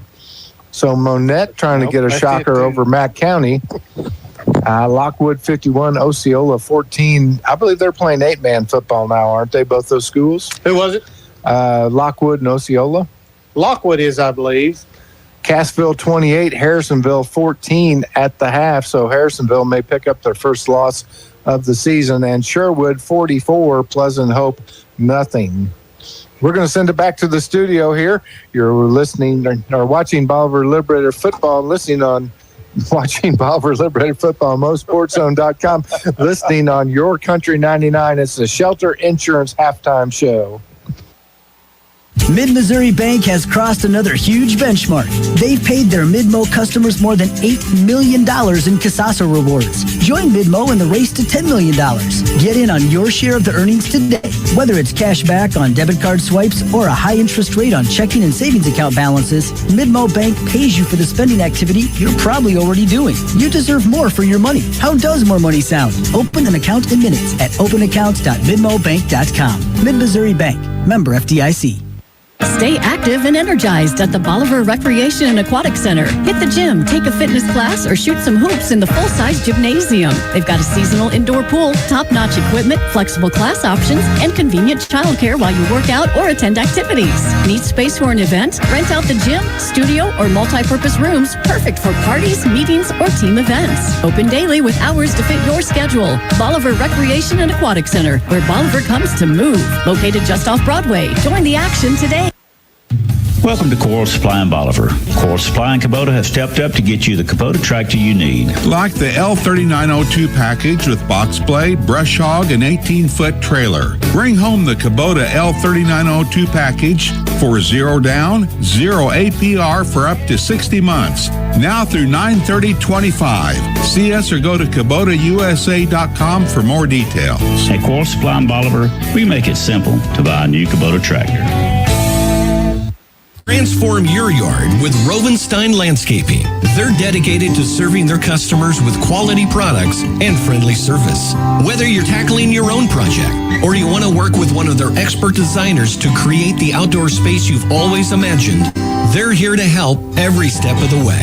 They're fully stocked with everything you need. Just stop by 250 North Lemon Avenue in Bolivar, right behind Casey's General Store. Rovenstein Landscaping. Let's grow something great together. Roten Cleanworks. So what do? Let's make this simple. We stain and we clean. We stain decks, we stain fences, we stain houses, we stain concrete. We clean commercial buildings, we clean house exteriors, we clean fleets of all sizes, we clean equipment of all kinds. I'm telling you, we clean and we stain. Roten Cleanworks, it's what we do. Contact us today.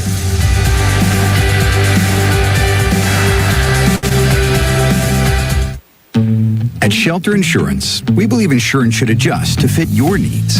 That's why we work with you to design an auto, home, and life insurance plan that's particular to you. Insurance that fits just right. And Shelter is known for our award-winning customer service, satisfied customers, and a plan for you. Ready to check us out? Shelter Insurance. We're your shield. We're your shelter. Ask Craig Lehman about Shelter's auto, home, and life options. Welcome back to Barfield here on the campus of Marshfield Junior High School. It is halftime. Liberators 14, Blue Jays 14. And this is the Shelter Insurance Craig Lehman Agency halftime show. And we've talked about the scores around the area and the half. College football tomorrow, homecoming, the original place of homecoming at Mizzou. I think this is 110 years. Originators, absolutely. They're taking on the UMass Spiders. And heavily favored in that one, and ranked number 20 in the nation this year. Their running back leads the SEC. Yeah, I was surprised to see that. Almost 7 yards per carry. Yeah, great and their job. second string running back is in the top 10 of the SEC. They're an offensive machine at times. They certainly are. And we expect to win there. SBU will be hosting Missouri S&T in Bolivar. That game kicks off at 6 o'clock. It is a City of Bolivar night. A lot of young kids are going to be there. All city employees and school district employees get a discount. It should be a great ball game over there at Plaster Stadium tomorrow evening. Missouri State hosts Western Kentucky University, the alma mater of Bolivar's own Brock Baker, who won a national championship there with the Hilltoppers. And that should be a good contest. Western Kentucky 3-1, Mo State 2-2 on the season, and that should be a good contest down at Plaster Stadium in Springfield. So The Tigers should have a pretty easy time with UMass. And that's homecoming, like you said, and homecoming next weekend for the Bolivar Liberators. Yep, Bolivar Liberators hosting 110 at MU and 100 for the Liberators. 100 for the Liberators. Have you seen the new shirts? I did. I got to get one of them. Yep, There's only I think one so. that has all of the old logos, including the old Tiger. Exactly. From 1951. Was it 51 or 53? Did we change in 52 or 54? Good question. Well, okay, somebody send us a text. Yep. I'm going to say. Where's Rose Roten when we need her? Exactly. Miss Rose would know. I do know that Jack Hacker played for the Tigers, and he would have graduated in the 30s, and I think it was either 52 or 54 when we switched to the Liberators, but really neat shirt made by Creator Design. I'm going to have to get me one of those. 100 years of homecoming at Bolivar. So that'll be next week as they host the West Plains Zizzers. They're at Plaster Stadium. Oh. Matt also got some little information here about the Bolivar Lady Liberators golf team. Their tournament this past Thursday got rained out at Stratford. They went to the Glendale tournament at Horton, or we have the Glendale tournament at Horton Smith on Monday, and the Stratford is going to make up their tournament on Tuesday at Marshfield Golf Course. Then they go back to Marshfield on Thursday for the Ozark Mountain Conference. And good luck to the Lady Liberator golfers, because they're hoping to bring home and be back-to-back champions in the Ozark Mountain Conference. So that's what's going on the golf side. I haven't got any other info on any of the other fall sports for the Liberators. And the JV will be at home Monday night against this Marshfield club. I think the JV team has been doing pretty well all season. They've been bringing home a lot of wins. Is it truly a JV team, or is it a freshman team? Freshman / JV. I think it's freshman sophomores. Yes, I believe so. They didn't have enough kids, and we've got at least two freshmen that are starting on defense for us and offense now, and then some others playing some big roles in the varsity team. So that kind of took away from their freshman schedule, so they just combined the freshmen and JV and are just running it all that way. So there's one game on Monday nights now instead of the two. And we were trying to figure out when the Lady Bears went to the Final Four. And I know it was in the 90s. Well, there's been a couple of times. Yeah, but the Howard girls, I remember I was 1998. Yeah, there we go. I knew that I was living in Bolivar. I came to this part of the country in 90. So it says here they went to 6 straight NCAA appearances from 91 to 96 and from 98 to 2001, and appeared in 03, 04, 06, 16, 19, 21, and 22. They went to the Final Four in 92 and 2001. So 92 was the Howard girls. Yep. Yeah, and that was it Massachusetts? For some reason, I'm thinking it was out there, or was that the 01 one? One of them was in California at Los Angeles. I don't remember right off where the other one was. In 92, they beat Kansas and Iowa. Wow. Yeah, UCLA and Ole Miss, they were defeated by Western Kentucky in the semifinals. I think I was like 1 or 2 the whole year. We just went up there and spanked them. Liberators back out on the field doing some calisthenics. We've got, let's see here. We got a minute 40 plus they'll add 3 minutes I'd on. say add another 3 minutes. They'll put another 3 on. Yeah. Well, we're going to take a short break. We'll be right back. You're watching and listening to the Shelter Insurance Halftime Show on MoSportsZone.com and YourCountry 99. Sometimes it gets messy out there. When it does, call Southwest Sewer and Septic, your local heroes for emergency septic pumping, septic cleaning, and sewer line repairs. Plus, they now offer porta potties for your job site or special event. For more information, visit southwestsewerandseptic.com or call 417-326-4330. That's 417-326-4330. Southwest Sewer and Septic. They make the dirty work easy. Proud sponsors of Liberator Sports. You know what they say, if you want something done right, do it yourself. Well, that's great, except when it comes to electricity. Better call Warwick Electric, locally owned and operated since 2005. Warwick offers all types of electrical service, both commercial and residential, using top quality materials and following current electrical codes. They're fully insured and licensed, so you can trust them with your electrical needs. Don't do it yourself. Call Warwick Electric today at 417-327-3674. Welcome back to Barr Stadium, where it's halftime, 14-14 Liberators and the Blue Jays. And that will wrap up our Shelter Insurance halftime show. I want to thank Craig Lehman and his crew. I'm sure he's going to homecoming. He may already be up there. I bet he might be. I bet he might be. So, guys, the Liberators just need to take care of the ball in the second half. And, Coach Clardy's talked about focusing on yourself, not on Parkview. And I think that's kind of what he probably talked about at halftime here tonight. So I'm sure it is. And they're going to clean up this special teams thing just a little bit. And, it's 2 passes, or we would probably be at least a touchdown ahead or maybe more. And that's just the way football is. I mean, it's a risk game. But, I like the way we performed. I like the way we came out. And it looks like we got a good run game going. And our passing game's been pretty good. And the defense has been pretty good. So I'm looking for good things in the second half. We need to start out by making a stop and getting the ball back. Yeah, without a doubt, Marshfield's going to get the ball first shot here in the second half. And, we was able to – I thought we was going to score in those last 4 minutes, but, when you're on the one, you usually have a pretty good chance of scoring. And you think come up empty in that one, and the momentum switched a little bit right there. But, we need to get the momentum back. And Marshfield's got to be pretty good being in this game 14-all. They've got to feel pretty good like they've got a shot. And, if you leave somebody in there hanging around, right. Yep. They got a chance. So, we got to take care of business here. We got to create our own breaks right now at this point. We've given them a couple turnovers. They've made those plays to create that. We've got to do that. They're pretty scrappy. I'll give them that. This is typical of the games we've seen down here starting 8 years ago. The years before that, this is kind of typical. It's just kind of a knockdown dragout. So no big surprise. Marshfield will get the ball to start things off here in the second half. And we've done a pretty good job on the kickoff to the Blue Jays. Well, they got a full TV down there. They got a big screen TV and a projector. I've seen that. They're show that to the.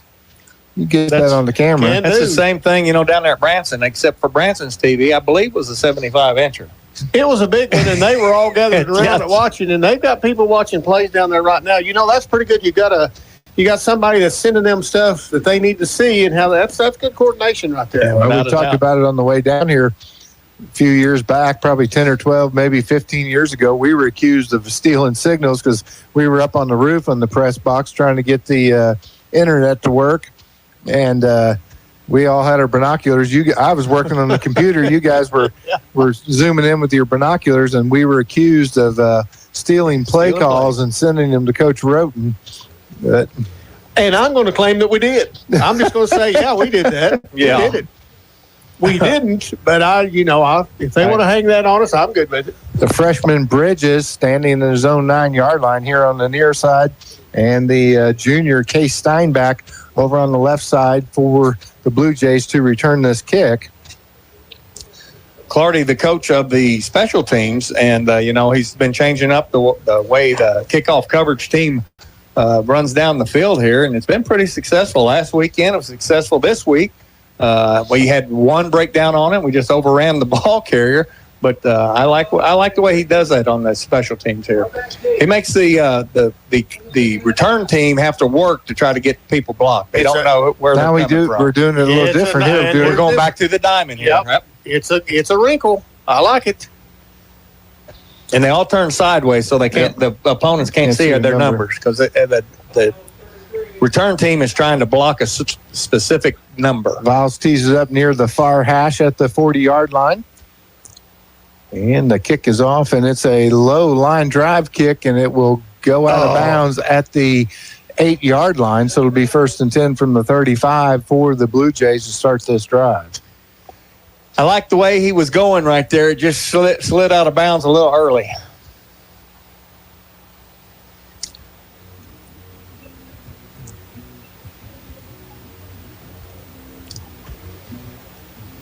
You know what? Bolivar's team's coming back like they're going to have us I believe re-kick we're it. going to re-kick this, and I didn't see. Yep. They're not going to take. They're going to take the penalty, not make them re-kick. Put the 5 yards on. Okay. Huh. Well, that's interesting. I would have.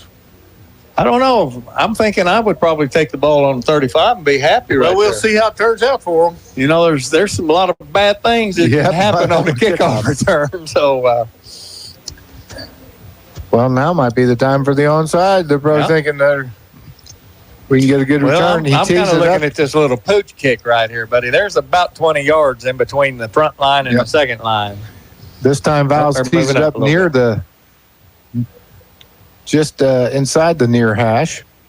The upbacks come up to the 15-yard line, and he boots it pretty good. It's fielded at the 10 to the 15 to 20 near side 25-yard line, and he's going to be dropped there. So having him re-kick loses him 10 yards. Good job by Val's and the kickoff coverage team. Yeah, outstanding job there.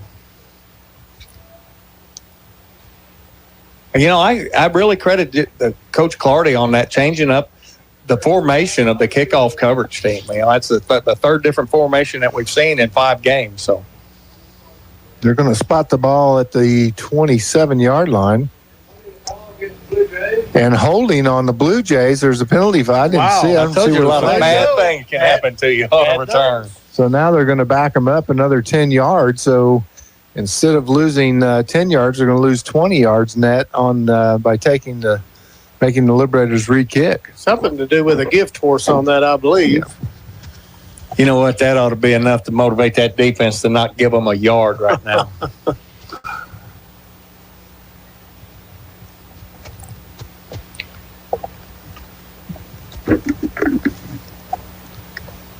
Okay. So they'll back them up to the 16-yard line. Yeah. And that's where the Blue Jays will take over 1st and 10. First drive of the second half.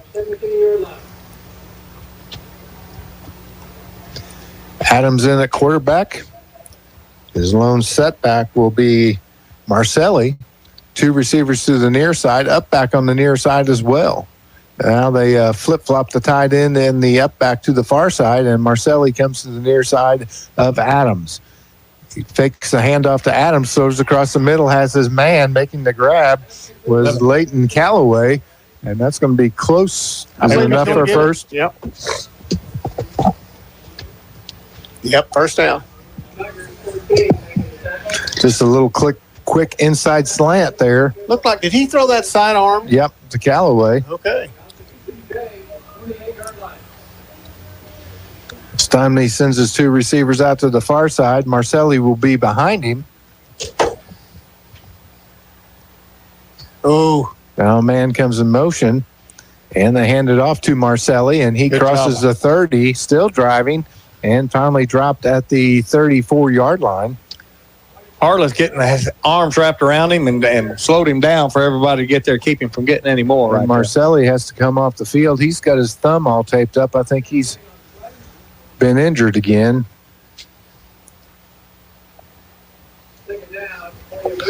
Second down and 5 for the Blue Jays. Adams in the gun. They're ready to show blitz. 4-man front. They fake the handoff, throws. The pass is blocked and picked off. Did he catch it? It looked like. No, they're saying no. That was McCurry. It was tipped at the line of scrimmage, and McCurry made a dive for it. It looked like, from our angle, that he might have got it. I had one player between me and him. He was more on my side. I couldn't see him at all, but it falls incomplete. 3rd down and 5 now for the Blue Jays. He looked a little shocked that it wasn't an interception, so he thought he had got it at least. Case Stein back out to the far side here on the near side. It's going to be Callaway. Rosenthal, the tailback. Adams looks to throw and incomplete. Intended receiver. No flag. Was Case Steinbach, and now the Blue Jays will be forced to punt. They still didn't get back to the 35 where they got the ball. They still haven't got to the 35. You're right. Liberators with a 4-man front that time, getting a little pressure in there. It might have forced him to pass that ball a little faster than what he was wanting to, but there was really good coverage on that slant. It's a hard pass pattern to cover, really. Brock Jensen back to punt, standing on his own 23-yard line.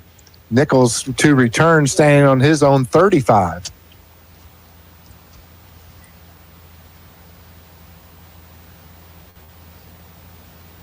Snap is low on the ground.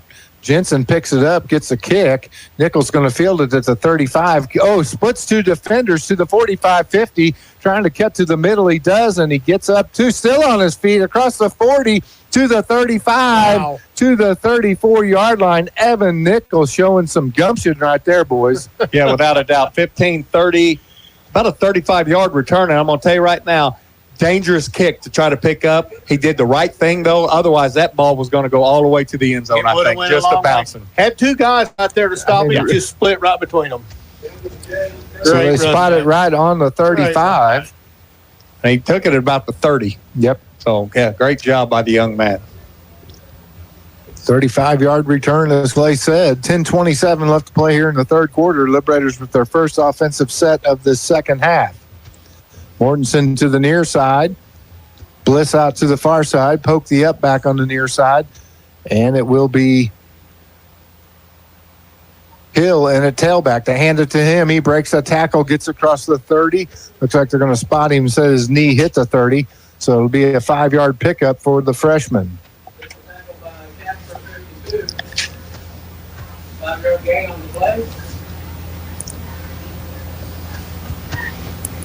And we went tempo at the end of the first half, and we're not going very tempo here. The tempo worked, too.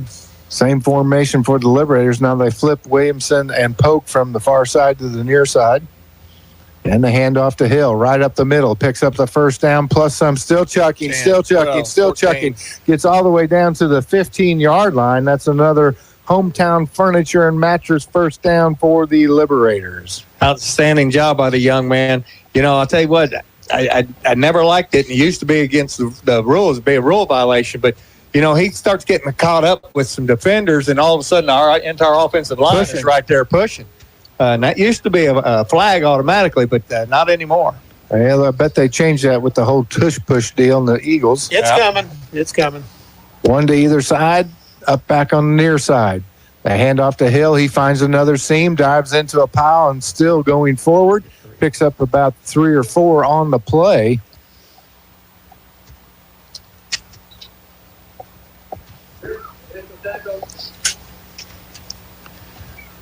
Within field goal range. Yep.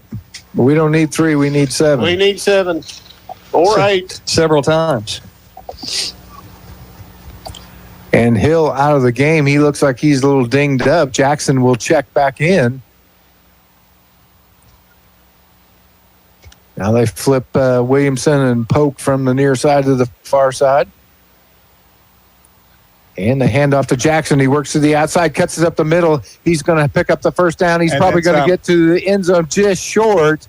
It'll be first and goal to go from the 1, and that's another hometown furniture and mattress first down for the Liberators. A couple of great cuts in there to get that yardage. Great first cut was a really good one. Yeah, we're up. Great 13-yard run. Tempo quickly here. Twins to the far side, one receiver near side. Jackson in the backfield with Banner. They hand it off to Jackson, and he's dropped at the 5-yard line. Coming in from his defensive tackle position and blowing that play up was Adolin Cobb, the linebacker. They list him 5'9", 185. He's a junior. Deja vu. I think, yeah, that's right where we were before. Marshfield got about 7 people in the box right now. Right up on the line of scrimmage. You know, that little tight end dump, man, I'll tell you what, I think he frees them linebackers. And Polk, he comes outside the tight end from the up back. Maybe that's the play. They send a man in motion. They fake the jet sweep, give it to Jackson. He's coming. He turns the corner, and he gets struck down from behind by Hayden Swanigan. Give him 3. It'll be third and goal to go for the Liberators at the 3-yard line. Now Hill checks back in the ball game for Jackson. And I'm going to say if they give it to Hill, he's not going to be denied here.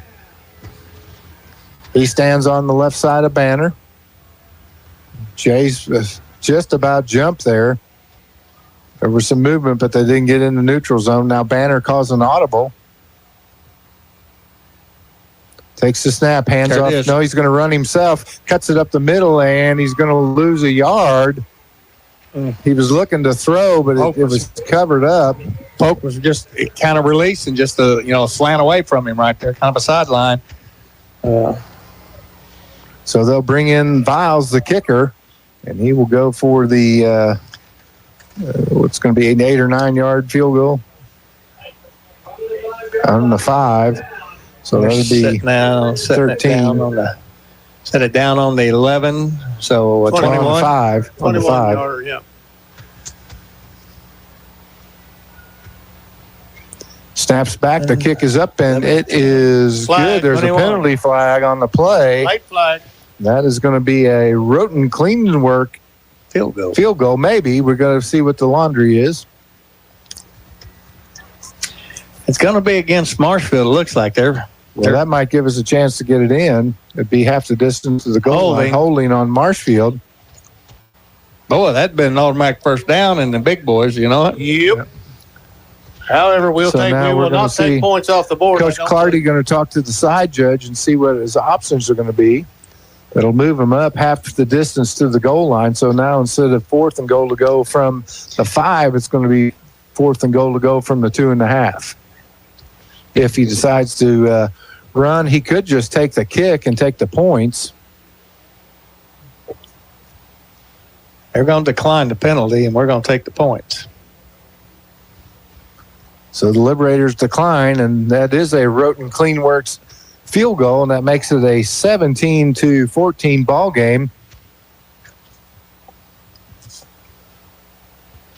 With 6:27 left to play here in the third quarter.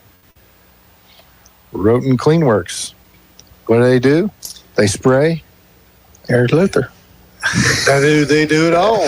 No, they spray and they stain. Spray and they stain. Clean, stain, spray. Clean and stain. They clean and stain. Clean and stain. That's right.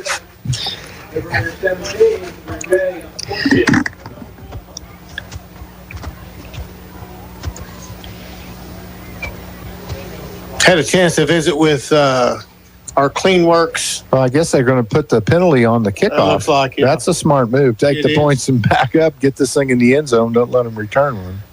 Had a chance to visit with Luther's dad a few weeks ago. Back in the era, he was quite a football player. He told a story one time about coming to Marshfield. Marshfield had an all-state defensive tackle, and Mark Payne played next to Kendall. And he said he worked Mark up so much all week. And I think Mark got ejected on the first play. Sounds about right. He just overjacked him a little bit. That's a bad deal. Sounds about right. Yeah. Kendall, I think, he went to Missouri Southern. Then to MU. And then tried to work out a little bit to go to a camp for the NFL. So Viles will tee it up on the Marshfield 45-yard line. Both their return men standing on the goal line, and I think that Viles can get this into the end zone. They may try and return it out of the end zone. No, you can't in high school, can you? He boots it, and it'll go 25. Out of the back of the end zone, so it'll be first and 10 from the 20-yard line for the Blue Jays. Smart work right there by the Liberators to take the 3 points and tack on the 10 yards on the kickoff. Yeah, we talked earlier about offense, defense. Biggest part of the first half, the Liberators won offense, defense, just lost special teams. So here we are. We got some special team points right there, and we're going to throw a little pressure on our defense and say, all right, boys, do your job. Here you go. Just hold them right here, and let's get good field position for us so the offense can do their job.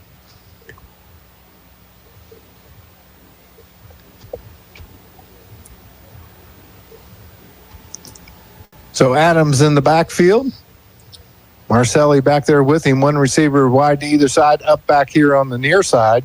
Low snap, the handoff to Marcelli. He gets a corner turn barely and driven down, and that's going to be no gain on the play for the Blue Jays. Lucas Polk, and I'll tell you what, I think that Number 75, Milo Griffin, getting in on that tackle. We had a Milo pizza. Ooh, and it was good. It was wonderful. I seen that Wednesday night while I was up north. I was watching Milo y'all. chicken special. What did he call it? Whatever it was, it had chicken and onions, and it was good. Alfredo sauce. Alfredo sauce. Yep, it's great. Adams takes a snap, flush from the pocket, throwing deep down the near sideline, and making the grab. And they're going to take that one to the house. I don't think anybody can catch him. And running that in was Case Steinbach. No flags. Just got over the outreached hand of the Bolivar defender, and Steinbach takes it to the house. It's an 80-yard touchdown for the Blue Jays. And they take the 20-17 lead on that long pass play. And they're going to go for 2, I believe. Nope, there's the kicker, Jensen. Sorry, the Daly. Jensen's the punter. Riley Daly, the kicker. He's a junior, 5'11", 160-pounder. Holding will be Case Steinbach, who just caught that touchdown pass. To be Young again. High snap, the kick is up, and it is no good. And the score stands 20-17. Big break there for the Liberators. We're going to take a break as well. You're watching Bolivar Liberator Football on MoSportsZone.com, listening on YourCountry 99. People choose Oakstar Bank for a number of reasons, from the high interest earning checking accounts all the way to a 30-year fixed rate farm loan. But really, it's our people that make the difference. Here at Oakstar, we believe that friendly service and a smile from hometown people that you know makes all the difference in the world. Come experience the difference a hometown bank like Oakstar can make. Oakstar Bank knows banking in Bolivar. Maybe it's time you get to know us. Member FDIC, an equal housing lender. At Animal Care Clinic, they're not just another veterinary clinic. They're your pet's best friend. Their team, led by Doctors Levin and Lindsay Roten, offer top-notch care for all animals, big and small. From intensive care and checkups to pet supplies and grooming, they've got it covered. Keep your furry friend healthy and happy. Schedule an appointment today at animalcarebolivar.com. That's animalcarebolivar.com. Animal Care Clinic. Their name says it all. Welcome back to Barr Stadium on the campus of Marshfield Junior High School. It's 20-17 in favor of the Blue Jays after that 80-yard touchdown pass and the missed extra point. And the Blue Jays will kick off to the Liberators. Jackson and Nichols back deep to receive, standing on their own 10-yard line. Daly tees it up midfield at the 40. We haven't returned to field kickoff all year. It's time. Wasn't aware of that. It is time. It's a high end over end kick. Jackson going to field it at the 8, up to the 15, midfield 20, 25, 30, and drop. No, still on his feet, gets up to about the 35-yard line. So a nice return of 25 yards by the senior back. And Bolivar will take over 1st and 10 there. Down by 3 with 5:36 remaining here in the third quarter. That's a good start. We just need to score from about 20 yards out. We're not real good at not real good on the one. In or on the one right now, so we need to score from a little bit farther out. Yeah. 74 yards, or what was the other one? Yeah. Mortensen near side, Bliss far side. And they've got a man in the slot over there as well. That's Nichols. He comes in motion from the far side to the near side. The handoff to Hill. He comes near side, gets a block, runs into one back, makes him miss, makes another one miss, and gets up to the 45-yard line. 1st and 10 Liberator. Another hometown furniture and mattress first down. And that was a very crushing physical play, guys. Yeah. 2 lead blocks out there that were tough. Hill hit the one tackler and knocked him down. 11-yard pickup for the young man. And I'll tell you what, he is running into the big guys out there, and he's carrying them. This time 2 receivers near side for Banner, 1 to the far side. Again, Nichols in motion from the near side to the far side. They give him the jet sweep. He breaks the tackle, turns the corner, curls the 50, the 45, the 40, and driven out of bounds at the 35-yard line. Another hometown furniture and mattress first down for the Liberators. And, guys, this offensive unit is playing like they're possessed right now on this drive. Agreed. There's a little bit of urgency here, and they're stepping up to the task. Not really going with a real quick snaps like they were a while ago, but their urgency is there. This time, Nichols in the slot on the far side. Bliss over there as well. Mortensen near side. Again, Nichols in motion to the near side. Banner takes a snap and looking to throw all the way. Has Bliss, and he picks up about 6 on that catch. That may be a good setup for Bliss in the corner here coming up shortly. But that was just a run down and stop and come back and get a good gain of about 5, maybe 6. We'll take that every time stop on and first hitch. down. You bet. And they come back with the same formation. We'll see if they send Nichols in motion again. They do. And the handoff to Hill up the middle. He finds the seam, and he's still driving. First down Liberators as he gets across the 25 to the 24-yard line. It's another hometown furniture and mattress first down. Hill's not wasting any time to adding the little yardage to his 106 that he had in the first half. This time they go with the tight, take the slot out, and they go to Hill. He runs behind the up back poke, and he's still driving. Yeah. He's close. He got 8 yards on that one, dragging 3 would-be Marshfield tacklers, and the last one is down, and he's hurt. I mean, Hill just hit him hard, and he had 2 guys on his back.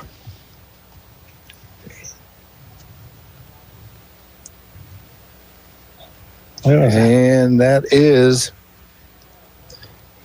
Caleb Casper down for the Blue Jays, and he is writhing in pain. Yeah, he's got some pain going on. I can't tell what he's... Can you see what's hurting him? Well, it's not his right leg. His right leg is coming up and down, and his arms are good, so it's got to be his left leg, I would think. Looks like they're tending to his shoulder. Left shoulder. Could be. The medical personnel kind of kneeled down next to him, kind of got his block from him. He got a left shoulder standard. Yeah. He's up and walking off under his own power. That's good news. Good sign. Yep, good sign. Yep, he got a little burner. Well, they heard he's shaking that hand. Shaking that hand. Trying to get the feeling back in there. You've had that, haven't you? Oh, buddy. I'm telling you right now.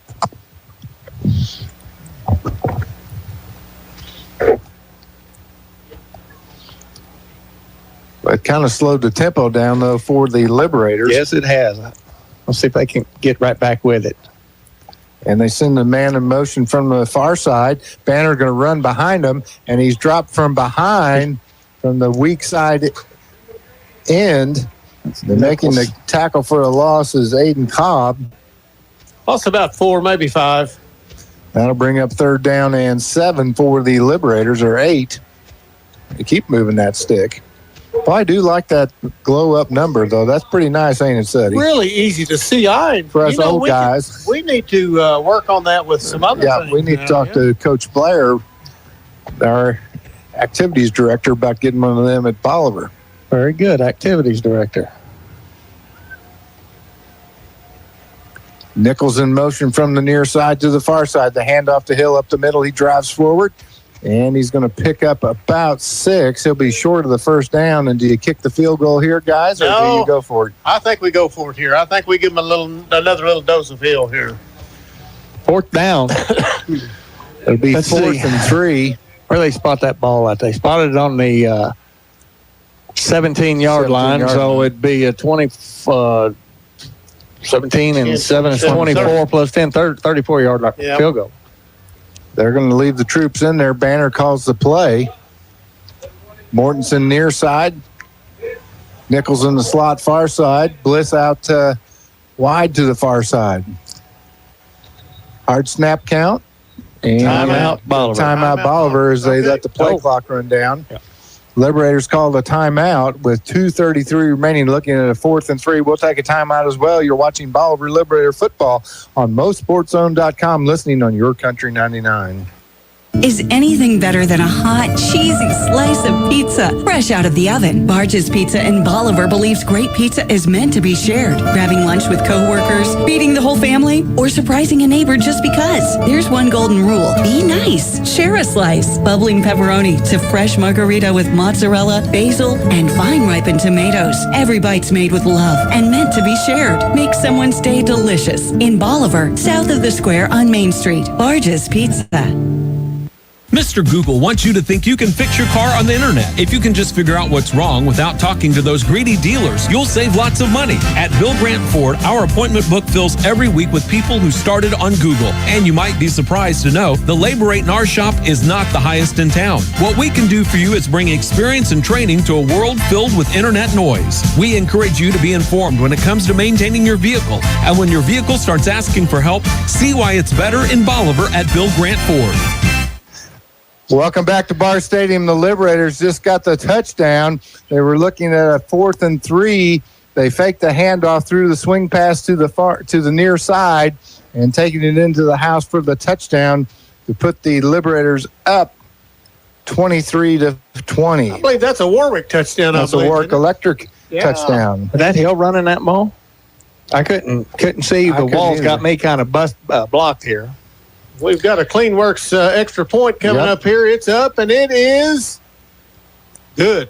And that's another Roten Cleanworks extra point, and the Liberators take the 4-point lead with that touchdown. Okay, that was a good drive. That was efficient. And a 4th down conversion, big 4th down conversion there.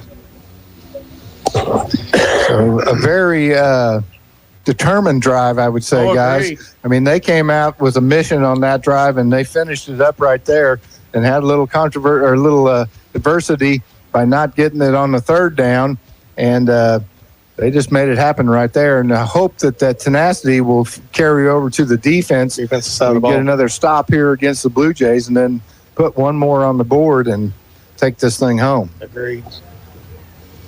Definitely had a mission right there. Like I said, this booth that we're in barely got room for the 3 small guys like we are to stand shoulder to shoulder and have this camera in here. And this whole anything to the right side of the field past the 20, I cannot see.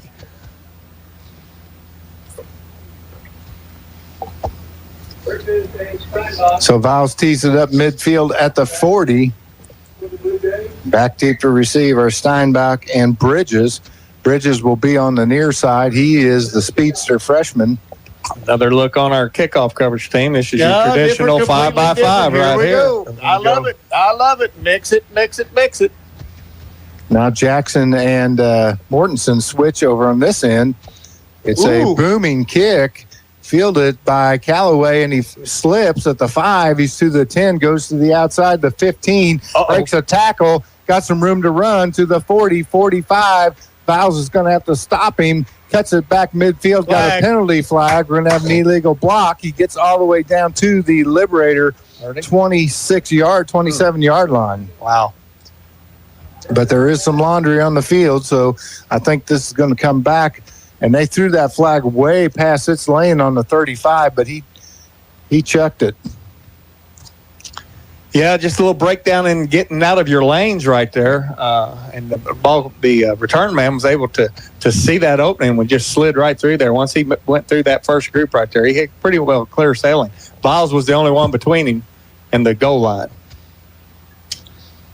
Viles, I don't think he knows how to tackle. He's just trying to get his body in the way. Yeah, just trying to get his body in the way, and he did good enough job right there. Hats off to the rest of the Liberators because they didn't give up on that play. They went ahead and chased him all the way down the field and was able to get the tackle done. So it's holding on the Blue Jays. We'll take them back to about the 40. When he stepped in the way of Steinbach, it made him cut it back into the inside of the field. And several Liberators, as Clay mentioned, continued on the play. So it'll be 1st and 10 for the Blue Jays on the Liberator 45-yard line.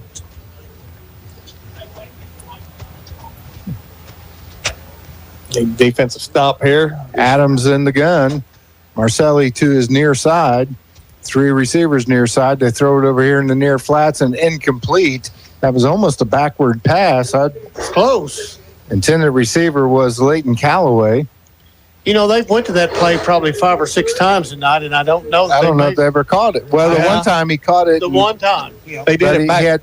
He was so far behind, he couldn't get any yardage out of it. They come right back with the same formation, looking at a 2nd down and 10. 2:11 left to play here in the third quarter.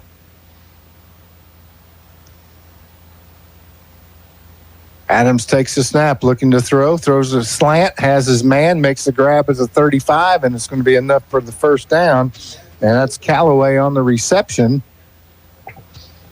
Just slid in behind the backers in front of the safety right there and went to the ground.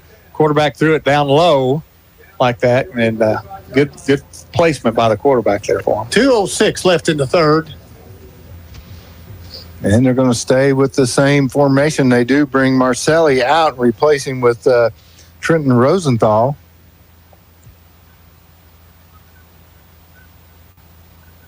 Four-man front for the Liberators.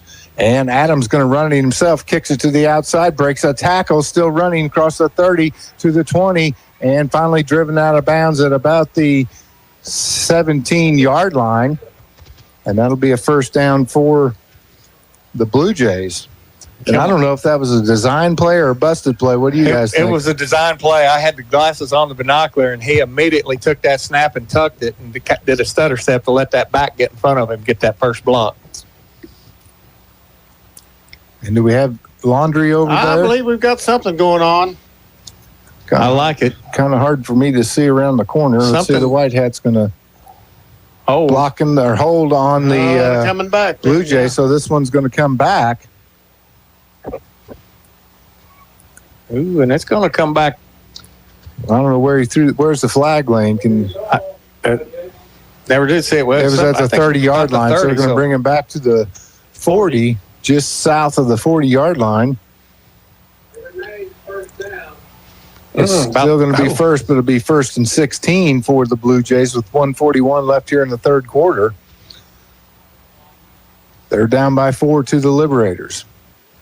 All right, Liberators just caught a break right there. So that's we look for one of those, and that put them back in long yardage right here. Behind the stick. Rosenthal still in at tailback, trips to the near side for Adams. He's in the shotgun, takes the snap, straight back, going to throw the middle screen, and they hit the big boy Jensen. Another penalty flag, and he picks up about 6 or 7 yards on it. That time the Liberators sniffed it out pretty good.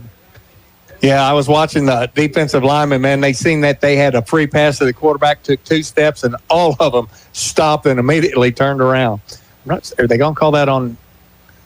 Did we get a little piece of a face mask, I think? That's what I kind of like, what I thought. No, it's against them. Illegal man downfield. Yeah. Okay. So that tight end got downfield a little bit to catch that screen pass, and a lineman went with him. Took some friends with him, apparently, yeah. That's the problem if you run that middle screen. You don't get your... They're going to move them back now to where they started this drive. Basically, back to the 45. Should be 2nd down. They still have 1 on the deal, but it should be a loss of down.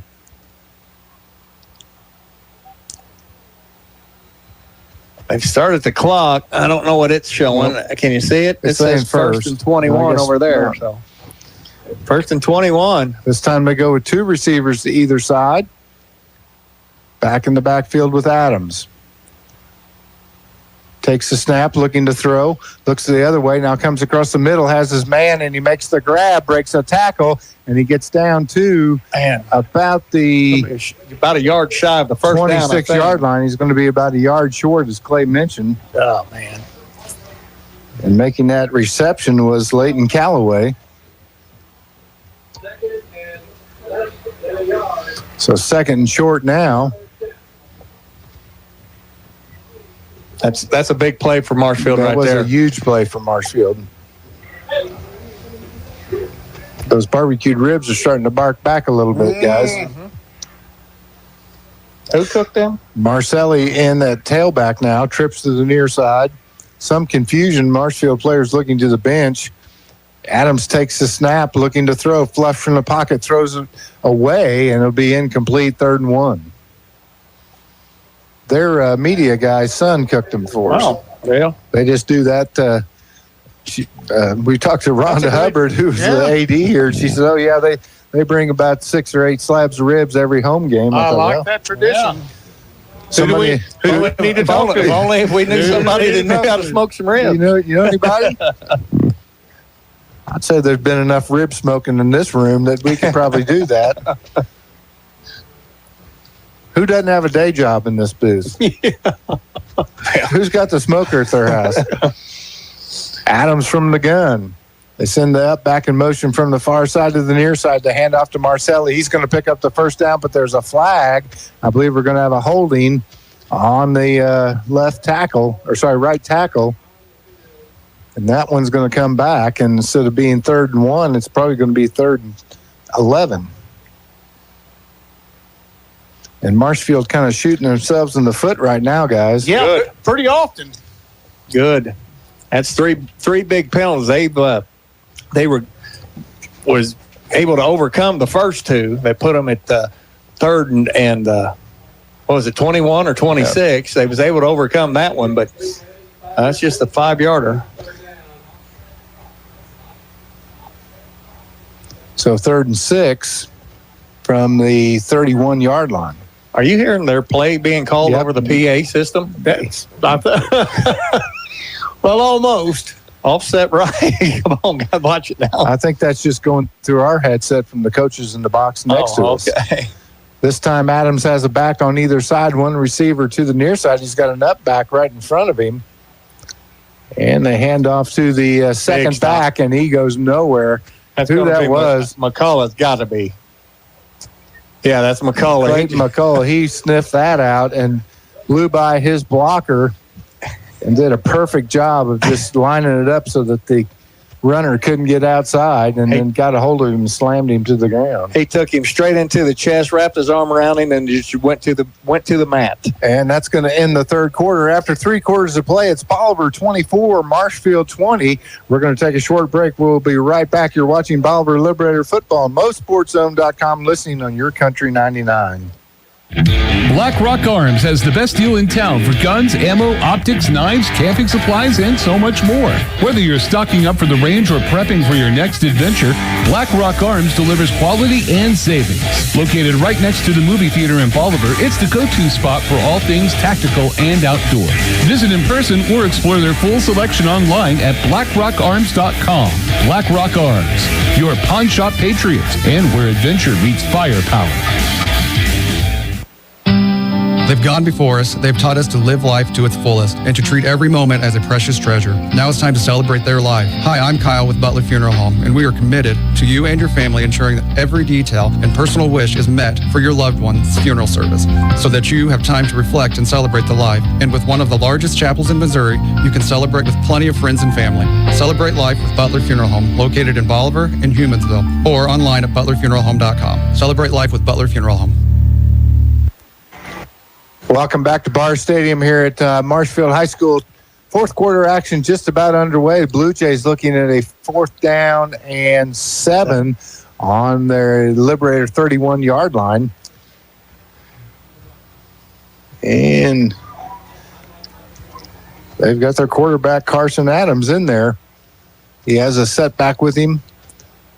And one receiver to either side, up back on the near side. Takes the snap, looking to throw, has some time, throws deep into the far corner, and overthrows his intended receiver, Case Steinbach. And the Liberators will take over on downs, 1st and 10 from their own 32-yard line. The receiver probably had a step, maybe two steps on her. Yeah, so just lucky for us, he overthrew that ball. Otherwise, we'd be looking at them going up on us at the start here of the fourth quarter. So the Liberators need a sustaining and scoring drive here on this one. Make it a 2-score game. They'll start at 11:54 left to play in the ball game. Ooh. I'm looking for a heavy dose of hell. Yeah. But with a couple of slant passes to Bliss, probably. Hill in the backfield with Banner, one receiver either side, poke the up back on the far side. Banner takes the snap, hands off to Hill, breaks the tackle, drives. Look at him drive people backwards. He's rolling people. He's just rolling them. 1, 2, 3, 4 on the carry. Young man had 106 in the first half, I believe. I don't know how big Hill is, but he's pretty stout. He doesn't appear to be. We don't have heights or weights on our rosters. Maybe if 5'8", 150, you think? Somebody in his family might be able to send us that. I don't know. We'll have to ask Coach McCarty at Barges next Wednesday night on the Coach's Corner. Hello to everyone at Barges watching there.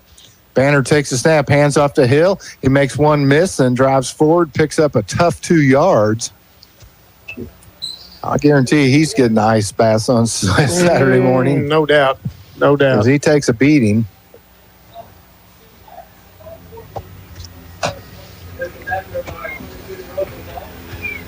The young man is starting both ways for the Liberators offense as tailback and inside linebacker. As a freshman again. As a freshman. Both those positions, you're going to get contact every play. Liberators come right back in the same formation. Now they flip Williamson and Polk from the far side to the near side. Again, they go to Hill, and he drives forward. He's going to be close. Still going. He got the first down. Good job by that young man. And that's another hometown furniture and mattress first down for the Liberators. And that keeps the clock running and moves the sticks. Need about 7 more minutes of that and then punch it in the end zone. That was all Hill on that first down. Hill of a first down. Hill of a first down. Jackson in. Hill's going to get a little breather as Cyrus Jackson checks in. And usually what we find out when he comes in now, he's going to be fired up and he's going to have a pretty good run. He's going to run over somebody. Marshfield with 7 men in the box. They hand it off to Jackson. He finds the seam. He picks up the first down. He may take it to the house. Run, Jackson, run. And he's to the 20, the 15, driven out of bounds at about the 12-yard line. Baby. That's another hometown furniture and mattress first down for the Liberators. Outstanding run. They spot that on the 12. 46-yard scamper by Jackson. Well, I just said it, did I, Suddy? Yeah. Oh, man. When he comes in. A couple of good cuts. And his legs are fresh, and he was moving. We talked about it at Barges at the Coach's Corner. He's kind of got a two-headed monster with these two. Absolutely. Jackson stays in the game. 2 receivers near side. And going in motion is Nichols. And they give it to Jackson. He fights forward. He's going to pick up about 3 or 4 yards on that carry. And I doubt we'll see that we put the ball in the air here, guys. I hope not. I think we can shove it right down their throats. That'll keep the clock moving as well. Yep. Oh yeah, that's that's a big thing for us right now. Also, we got 9:31 to go here in the fourth quarter. The Liberators up 24-20, and threatening. Bill over there talking to Coach Pierre. They hand it off to Jackson. He works over to the left. Touchdown, Liberators. Absolutely. That's a Warwick Electric touchdown. Great run. He went to that outside, and he got an angle, and he just was not to be denied. Well done. 9:14. That number sounds familiar, but that would be a Warwick Electric touchdown. And we're getting ready for the Roten Cleanworks extra point. 9:14. Didn't you have a badge with that number on it? Yeah, that's kind of sounds familiar. 9:14 to go here in the fourth quarter, though. Jackson scored Liberator touchdown, putting us up by 2 scores. Fouls in to kick the extra point. And holding, and we got a penalty flag. Yeah. It's not delayed game. Well, we had a Liberator player running down the sideline. Way out over on the outside track. He was out of position there. He was not in the box. So we'll probably back it up. It looked like he was just kind of warming up.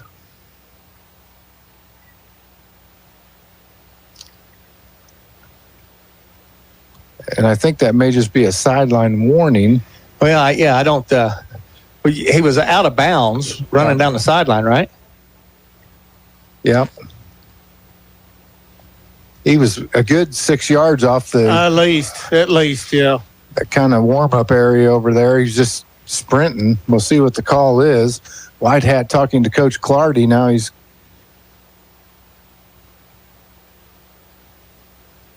Well, I'll tell you what, is there a flag way over there by the 20-yard marker over there? It looks like and it, then yeah. out there by the 1-yard line. Sideline warning. Okay. He was out of position over there, apparently. Yep. There's a sideline warning against the Bolivar sideline. So it'll be no loss. Valves will kick. Still have a Clean Works. Yep. Still waiting for the Roten Clean Works extra point. What did he say? Derogatory comments are not allowed. Oh, wow. At Marshfield High School. Okay. That wasn't us, was it? I don't Snap is back. Val's got the kick up. I don't think so. And it's no good.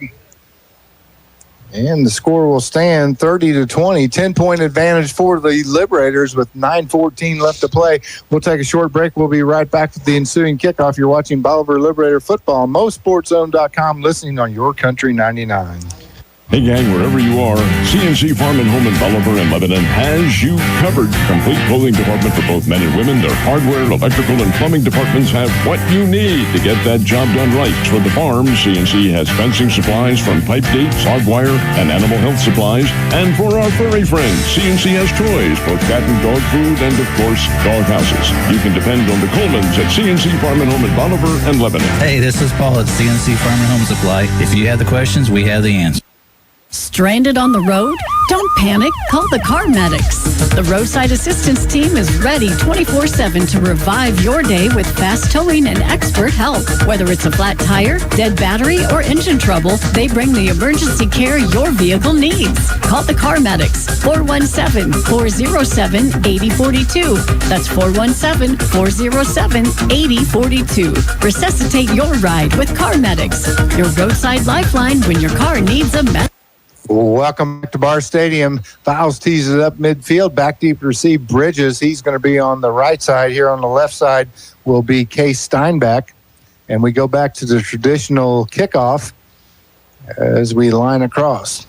5-by-5 going down the field. Stay in your lane, guys. High end over end kick going to be fielded by Steinbeck at the 10. Comes across the field to the 15. Oh, there's going to be a horse collar tackle. Yeah.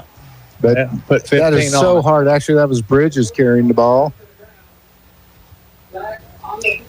That's so hard when you're on that. You're just trying to grab and stop, and if they duck their shoulder and you get it, but That's exactly what happened right there. He was in kind of position. He was going by him and reached, and a rough ball carrier tries to duck underneath him, and he just grabbed what he could, and it just happened to be the shoulder pads. And inside the collar you have to get for that to actually be called. I think we all saw it. At least everybody sitting on the Marshfield side. They said it's a face mask. Oh, and a block in the back. And a block in the back. And they offset penalties, so Marshfield have it, and the Boo Birds are coming out. We do not say derogatory things at Marshfield. No. But I think they're not listening. So offsetting penalties, so we're going to re-kick? I believe so. I think it's the only thing you can do. We're going to do it all again. Okay. So they'll re-kick it. I'd look for Coach Clardy maybe to say, hey, well, let's run that diamond, or maybe go with the what was the other one he had out there? Wasn't a cross. What do you call it? A curl. Curl. He had a It was just all curl kind of lined up in a straight line. Got some interesting scores from around the Ozarks. Parkview 18, Branson 13 in the fourth quarter. That is huge. Shocking. Carl Junction pulling away from Hillcrest finally after being down early, 28-14. And what's that? Log Rock 7, West Plains 6. That still says end of the first quarter. So, and then another one is Neosho 28, Webb City 19 at halftime. Yeah, that's just surprising, to say the least. Here we go, Matt. And the kick by Viles will be fielded over on the far side by Bridges. He cuts the seam up the middle, and he gets stopped finally by McCurry. and a couple of others at the 45-yard line. So a good return by the speedy freshman. Well, we gave up an 85-yard return early in the game for a touchdown. Then they got an injured Liberator down there. He's up. Then they had a probably. That's McCurry. Is he still down? He's up. So an 85, and then we probably had another 40-yarder, and then that big return right there shutting Marshfield up near midfield. That was about a 35-yard return by Bridges. Adams will be in at quarterback. Marcelli will be his tailback. 2 receivers out to the far side, up back on the near side.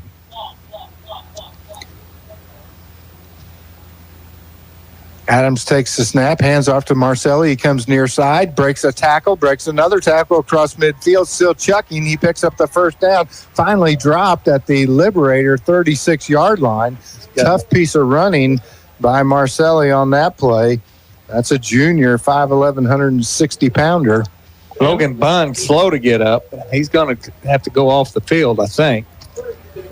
Number 59 for Liberators is kind of got his leg tangled up there.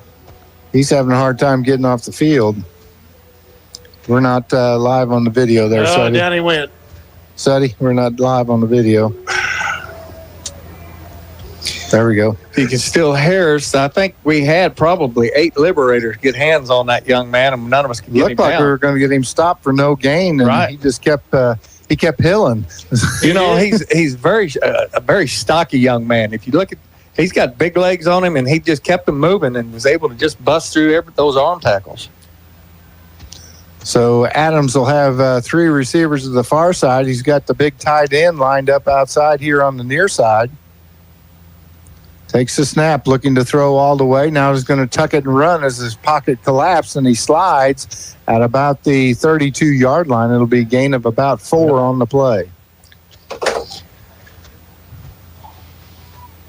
I think our technical issues are back up. HDMI cable is coming out. This cable's loose. We're going to get a replacement for that. It's final, guys. Branson loses to Parkview 18-13. Oh, my goodness. Okay. That is quite the shocker right there. I thought Branson was probably going to take the conference championship this year. Well, good for Parkview. That's a great win for Parkview. It is. Adams will take the snap, fakes the handoff, looking to throw. Steps up, throws, and has his man, and he made the catch. What an athletic catch by the wide receiver, Case Steinbach, the junior, as he got his feet down in bounds, and the Blue Jays are in the red zone. Yeah, he was. Go ahead. That was a quick zip throw, too. I mean, he put something on that. Receiver knew exactly where he was at. He slowed up there on the sideline, brought that ball in, had both feet in bounds. And Adams looking to throw, has his intended receiver, and he'll be hit and driven out of bounds. That's Leighton Calloway on the catch for the Blue Jays. Good job by our safety. Our cornerback fell down on the play, but our safety was able to go ahead and fill that lane, pin him against the sideline, and get him out. Gain of 3, 2nd down and 7. Marshfield was emergency here. They're going to need it. 7:38 left to play in the ball game, down by 10. And Marcelli back in at tailback. Adams fakes the handoff to him, looking in the corner, nothing doing there. Comes to the near corner and wide open, and he overthrows Carter James, who was, there wasn't anybody within 20 yards of that man. That was a design play. He stayed in and blocked, and they rolled everything to the left side of the field, and he slipped out there to the right, and just lucky for the Liberators, quarterback slightly overthrew him. James, the up back, he was here on the near side, and as Clay said, he just kind of snuck out there unnoticed, and there was nobody on him, but he was overthrown. Now they'll go trips to the far side, one man to the near side. That's the big tight end, Jensen. Marcelli in the backfield with Adams from the pistol. They hand it off to Marcelli, and he's going to take it to the house. Touchdown, Blue Jays. I got a feeling they're going to go for 2. It'd be a good time to that way they would get that a field goal would win it for them if they got a kicker. Let's see that. Well, they've missed an extra point. Yeah, they're bringing the extra point. Okay. So Daly in to kick the extra point. And this will not be a Clean Works extra point. Roten Clean Works. Roten Clean Works extra point. Snap is back. The kick is up, and it looks like it's right down the middle. It is good. Yeah. And it's a 30-27 ball game right now here late in the fourth quarter at Marshfield.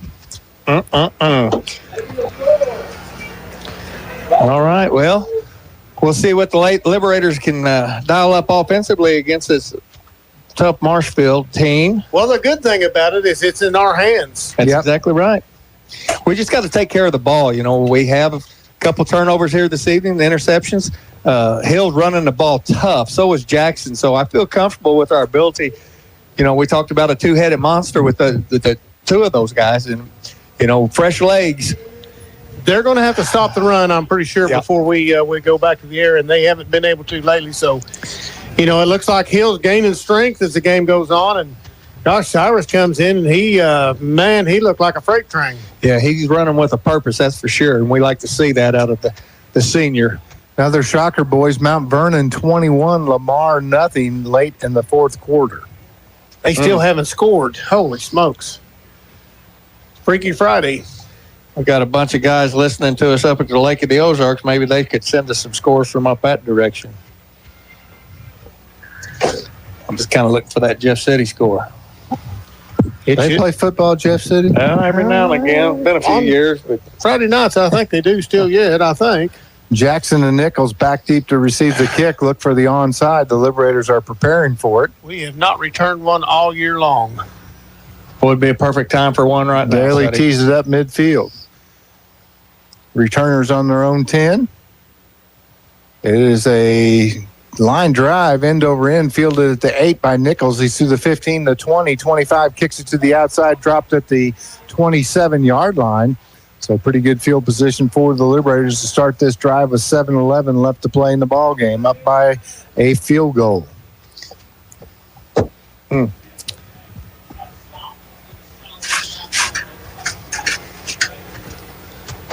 Coach gathering the team over there on the far sideline.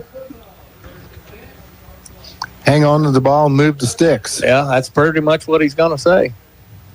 No turnovers, hang on the ball, move the sticks. Stay ahead of the sticks, right?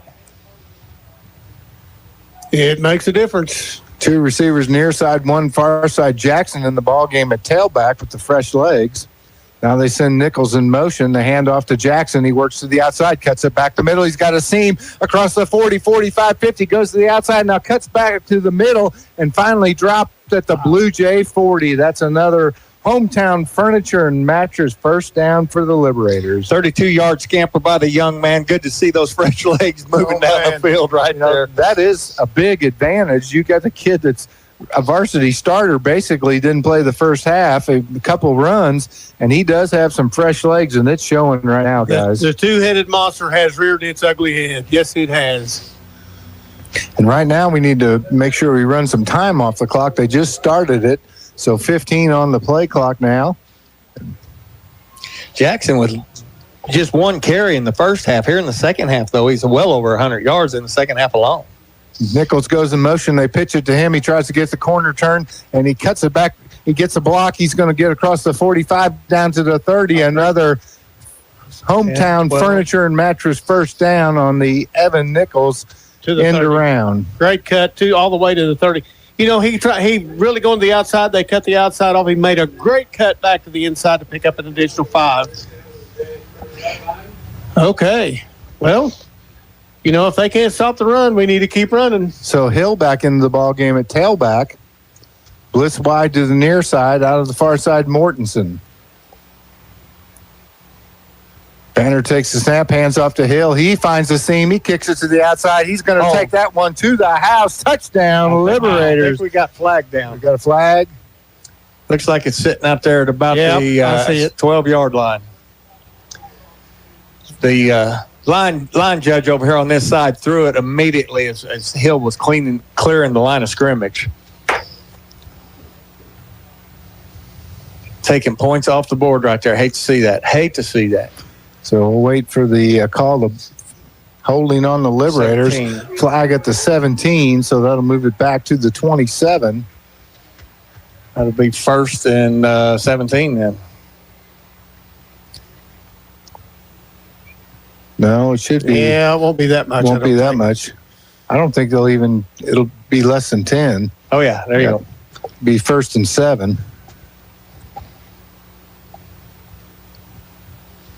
That was a great run by Hill. Yeah, it was. Hate to see points coming off the board. Oh, absolutely. Stratford gets their first victory of the year, 23-12 over Reed Spring. They flip Williamson and Polk, and they hand off to Hill. He fights forward, still driving, and he gets down to the 20. He's going to be close to the first down. We'll see where they spot him. I believe he'll be just about a half a yard short. Yeah, I think you're right. They're just give him about 7 on that carry. But once again, they just said, here, they took that one run away from him. We're going to give you this one again. And he just gets right back up there and takes it up there to the first down marker. Cassville gives Harrisonville their first loss of the season, 42-14. Harrisonville? Cassville, Class 3. Oh, Cassville. Against Harrisonville, Class 4. Wow. What is going on Friday night here, folks? Camdenton up 31-12 over Battle. And they give it to Hill, and he drives forward. He'll pick up the first down. He lost the ball, and I believe the Jays have recovered. They have. And the momentum has flipped here at Barr Stadium. And now the Liberators, with 6:10 remaining, give the ball over to the Jays. They're going to have to bow up on defense big here. Yeah, they are. I can tell you right now, I bet you we're going to have to stop them 4 in a row because they're in 4-down territory, I believe. They will be going for it. No doubt. That's a big turnover. That's the 3rd turnover of the evening for the Liberators. 2 interceptions and now the fumble. It's the first time the freshman has put the ball on the ground this year, though. Adams in the gun. Marcelli back there with him. 2 receivers to the near side. Up back on the far side. Low snap. Adams looking to throwing down the near sideline. Has his man. Makes the catch at midfield and will be driven out or dropped at the 25-yard line. Making the grab for the Blue Jays, Case Steinbach. And he's going to get I don't know if that's going to be a horse collar or a unsportsmanlike on the receiver for his extracurricular after the catch. I think that's going to go against Marshfield. I truly do. They may get a bench here or something. Some players, did they come out there on the field? I think a player came out on the field. I saw the coach talking to a young man. Happened at the 35, so it would be illegal participation, or would it be an unsportsman? Horse collar. Boy, we were all wrong. Well, I told you it might be that. Yeah, you said that. Well, so that's going to put Marshfield in the red zone, looking at a first down and 10 from the 11-yard line. That's classic right there. They had a big play here on defense, and you just come with the big pass, play down the field, set them up. These guys are playing with emotion and with the momentum.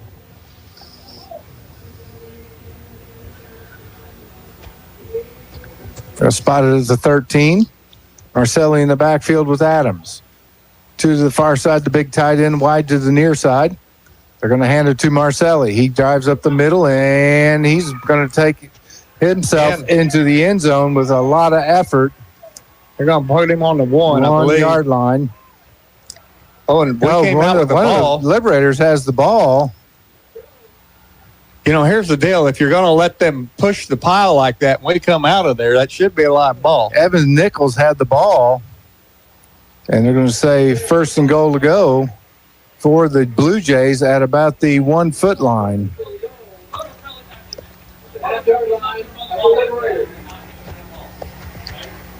They're going to hand it off to Marcelli. We can hear the coaches over here saying that. They were going to replace him, and they're like, put him back in the ball game, let him run the ball. Now the Blue Jays, they're going to try and take as much time off the clock as they can. They're going to – the play clock's down to 0. Just wanting a fresh 25. We're going to restart it. Okay. Yeah, they're getting fresh 25. Back and forth ball game here tonight, Matt. Whew. Shut. Gut wrencher. And now they start the clock. 5:25 on the game clock, 25 on the play clock. Marcelli, the lone setback with Adams.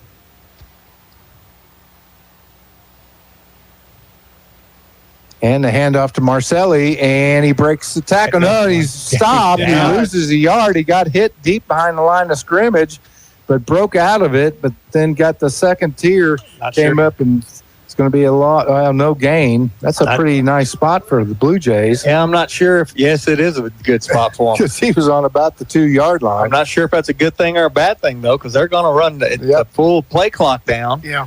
We're going to take it down. It's going to go at about 4:20 before they have to snap the ball, and it'd be second down and goal. Marcelli's still trying to get the call. They're still looking over at the bench. 5 now on the play clock. 2, 1. Delay they don't game. get it. Delay a game. Where's the penalty flag? He did not. The play clock was at 0.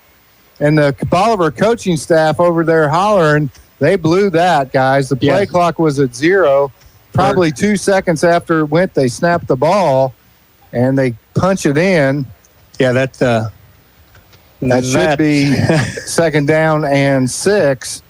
Instead, hang on. Let's just wait a second. The officials are talking. That's the White Hat's call. He's looking at the. Well, he wasn't. He wasn't watching it. He's going to go over and talk to Clardy, and I don't know if he. Nope, he's not. He's not going to go talk to Clardy. He gave him the old look away. The snap is bad, but getting it and running it in for the 2-point conversion is the wide receiver, Case Steinbach.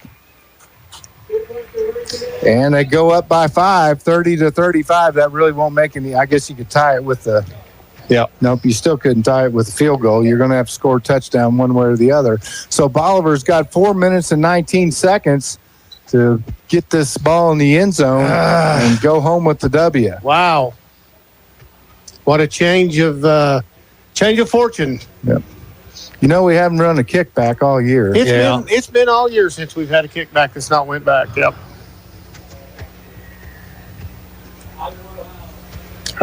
Well, unfortunate event there as the play clock had gone to 0 and the Jays had not snapped the ball. The officiating crew did not catch it, and they were able to get in for the 1-yard touchdown run. You hate to see that on a game that has been this close all the way through and this exciting. Yep. That I mean, we're up here watching. The play clock goes out. 1001, 1002, the ball is snapped. Yep. You know, and like I said, it's the White Hat's call. He's the one that's in charge of that call. He's the only one that's in charge of that call. And it wasn't close. Yeah, it wasn't. It wasn't close. That's the thing.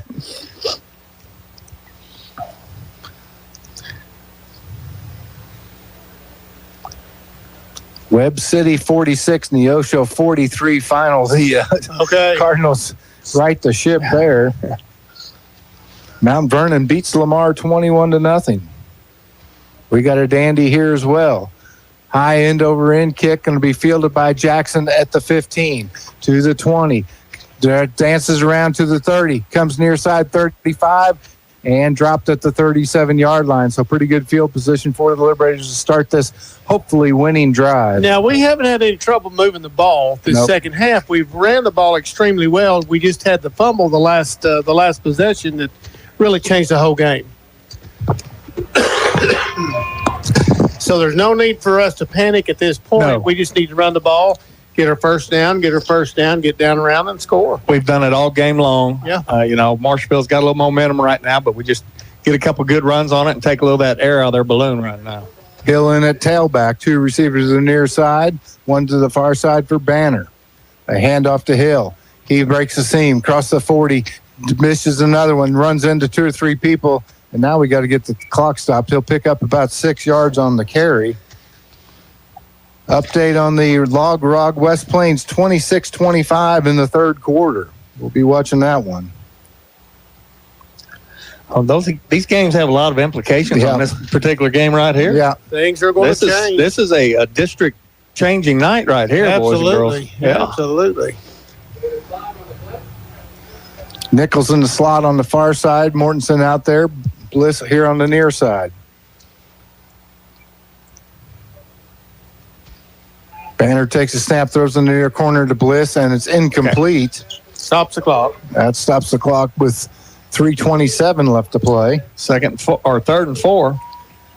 2 down territories. He was going to be short of the first down if he got the catch. It was underthrown just a touch. I think the Liberators only have 1 or 2 timeouts left. 2 timeouts remaining for Bolivar. Yeah, we took 1 earlier, so. And 3 for Marshfield.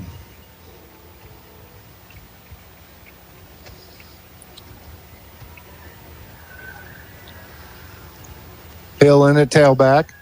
Evans in motion. Or Evan Nichols in motion. They hand it to Hill. He drives forward. He's going to be just short of the first down. And this one here has got him marking it. The near side has got him first down, I think. The other one back over there, he's a half yard. He just stepped back. Short. Yeah. Okay. 1 yard is what it looks like. Football looks like the length of a football short. Let's see what happens. Line up. Do we go under center and go through? Or Nope. They're going to go in the pistol. Polk goes in motion. Now he steps up under center. We've seen this before. And now the Liberators. Did they call timeout? Yep. Yeah, I could hear the coaches. They didn't have anybody on our outside coverage. They called. Bolivar called the timeout. Polk was going to go Wildcat on that, looked like. And Bolivar called timeout before the play was made. Yeah, we've seen that play by Polk a couple times. We were getting close on the play clock, too, and they probably would have got that one called. Okay, it's important. We need to get this. We need to get this. So if you're unsure, you call timeout, which is a good play. We just got to come up with a yard now. 2:51 remaining in the ball game. Liberators down 36-30. Sorry, 35. It's hard for me to read at this angle. 35-30. They call the timeout with a 4th and 1 from their own 48-yard line. 46-yard line. Marshfield's going to stack that box full right now. Oh, yeah. And I got to, man, once again, do you chance that little tight end pop pass right over the line? Everybody's up close. Banner takes a snap, hands off to Hill. He dives forward and he picks up the first down. Going to get 2 out of that, which is good run by the young man. Well, that line got a good push. They got a really good push. They'll stop the clock just enough to move the change. They got an injured Blue Jay. Now he's up on his feet. He's going to be replaced, though.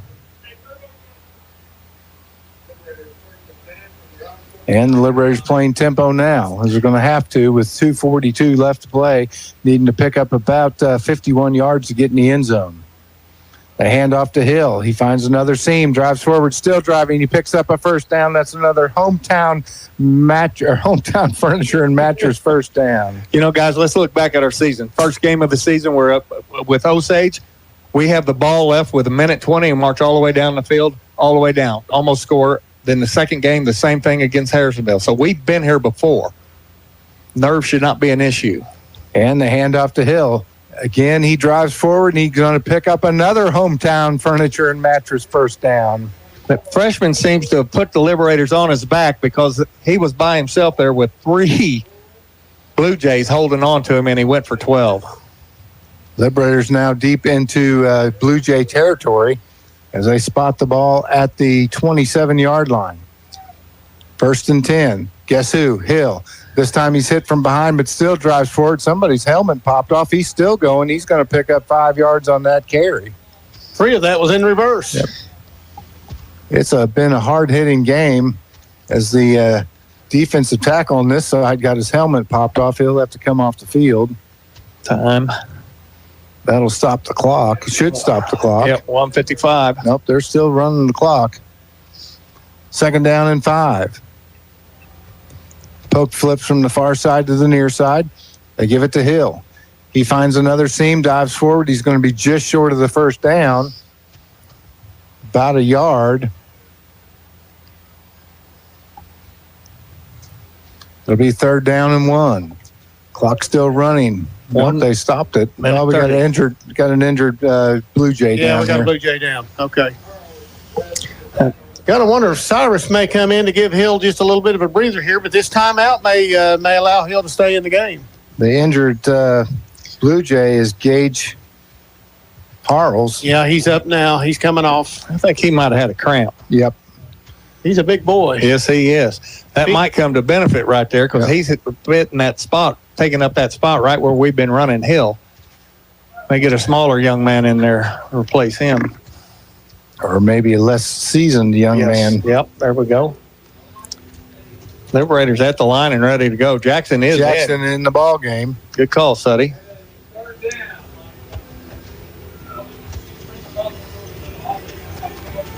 Jackson been effective in this position. They hand it off to him. He's still driving, and it's going to be close. I think he'll be just short. He is just short, but he got Coach Clardy really working that side judge over there. They gave him no game. Fourth down. Ball game. 4th and 1. Right here it is. 1 minute left and counting. Jackson stays in the ball game. That slant is wide open. They're going to give it to Jackson. He's going to pick up the first down and then some. Touchdown, Liberators. No flags on the play that I can see. And the Liberators go up. That's a Warwick Electric touchdown. 18 yards on the carry for the young man to the house. And the Liberators take a 1-point advantage. Now, do you go for 2 here?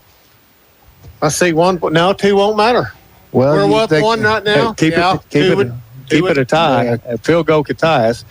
They're going to kick for 1. Fouls comes in to kick. Nichols to hold. They've missed an extra point tonight, so I don't know about he could be suspect. Kick is up. It's right down the middle. That's a Roten Cleanworks extra point. And the Liberators go up by 2 with 46 seconds left to play. Now what do? I'm almost saying you kick it out of bounds. Squib it or kick it out of bounds. Absolutely kick it out of bounds. Of course, they'll make them kick again if they kick it out of bounds. Yeah, I don't think. Yeah, I just do a squib right down the middle. And which way will we line up defensively here? Will we be in the star or the curl? Will we be on the straight line? I mean, we got some things working out here. This could be good. Gotta love it. Gotta love Friday Night Lights, don't you, boys? It's fun. What a clinic we've seen on the both coaches' part. They have turned the levers tonight. 2 teammates from SBU, going head to head for the first time ever. This one will be remembered for years to come. I guarantee you. Going with the final Carl Junction 49, Hillcrest 26. Going with the classic line. And this is the one I think we've given the most yards up with tonight. That 85-yarder came on this, and a 35 that didn't score, and then a 40-something yarder. Bridges and Steinbach back deep to receive, standing on their own 9-yard line. The little pooch might not be bad here, too. They squib it down the middle. Good coverage. And it's going to be Steinbach picking it up at the 20. Oh, well done. And he's going to be dropped at the 23-yard line. And that ran about 4 seconds off the clock. And we got an injured Liberator. 2 of them. We got 2 down. Which one is that one going off first? That is 23. Brayden Davis. Who's the other one? Right there. He's got an ankle holding. It's number 14. That's the Gonzalez. No, it's not. That is Brylan Stegers, and that's a key part of our defense. And he's holding that ankle pretty hard.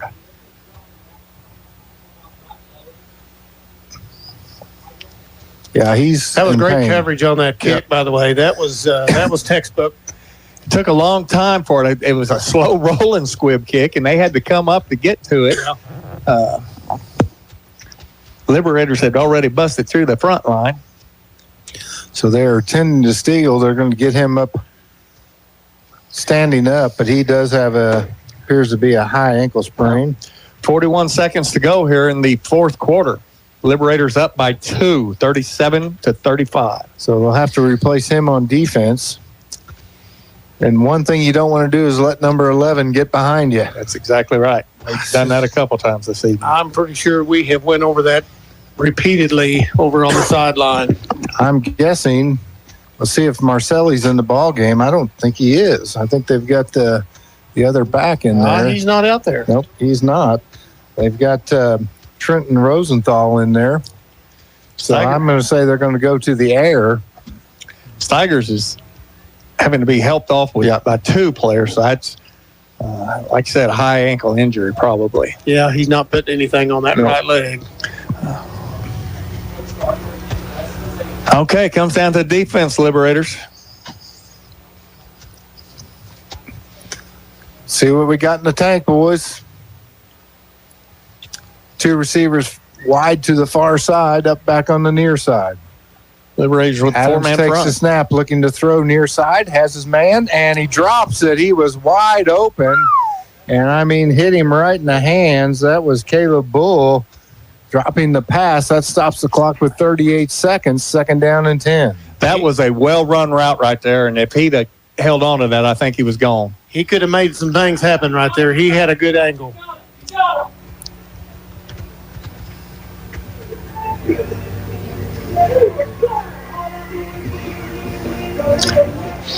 So they're going to sit Bull.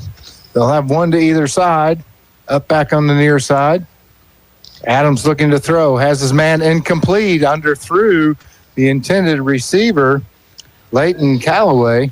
Okay, they got to be looking to get a first down We got now. a penalty flag? Yeah. I don't see one. No, the official was waving, but the Liberators' defensive secondary, they're setting up about 3 yards deeper than what they have been, and they're immediately doing a backward shuffle right there, which what you're supposed to be doing.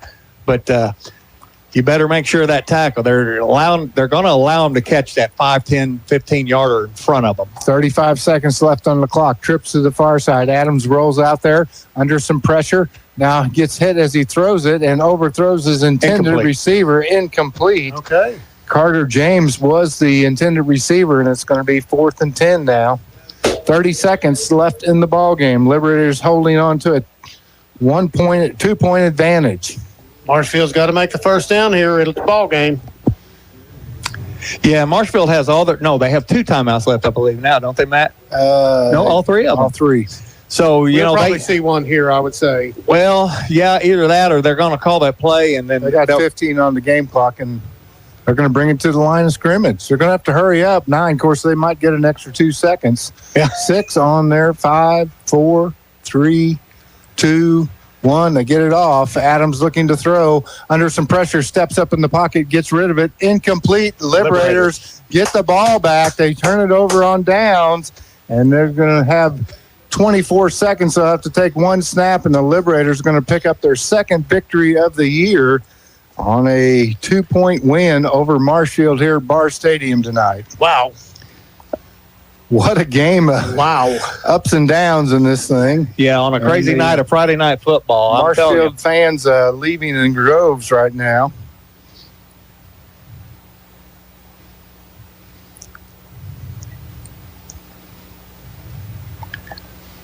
It ain't over till the fat lady sings, guys. He's warming up.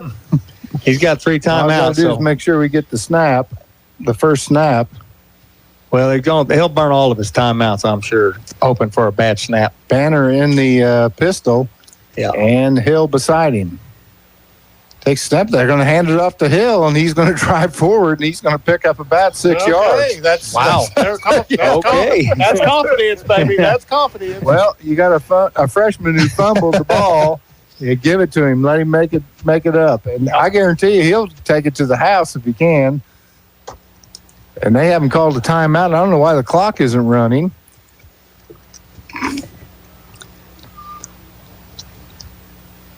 Officials having a word. I don't know. Sam, we've got on? Marshfield's coaching crew out on the field. Now the white hat coming over to talk to Coach Bull. They're going to put some more time on the clock. Yeah. 2 seconds. Oh, I thought he said 2 minutes. He called a timeout. Marshfield, yeah. Okay, he called a timeout. Okay. Oh, no, he said put 21 on the clock, so that's what they do. It's 21 seconds left. Marshfield calls their first time out of the half. They'll have 2 remaining. What a ball game. Good to see the Liberators. I mean, just hold on this ball for 21 seconds. It was good to see them go on the road and get a victory. First road victory of the season for the Liberators. A hard-fought victory, too. Yes, I mean, there is. wasn't anything easy about this. It looked like we kind of might have our way with them early in the game, but hey, hats off to Marshfield. They didn't get down. You know, they're down 14-0 and said, hey, you know what? Let's put a stop to this. And they did. Came back and tied us. And, you know, it's been a dogfight since. They've made some big plays defensively and offensively, and they've turned us over 3 times. Yeah, if you can turn the ball over 3 times, you're in the ball game. And you don't get in the end zone. Yeah. Well, that was one of the turnovers. Hang on to it, boys. Hill Hang on steps to around it. Banner. They hand it off to Hill.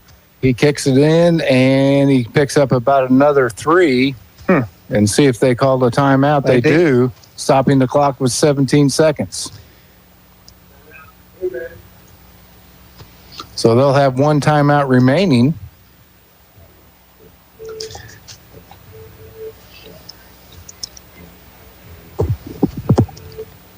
I think we need one more Bolivar Furniture and Mattress first down here.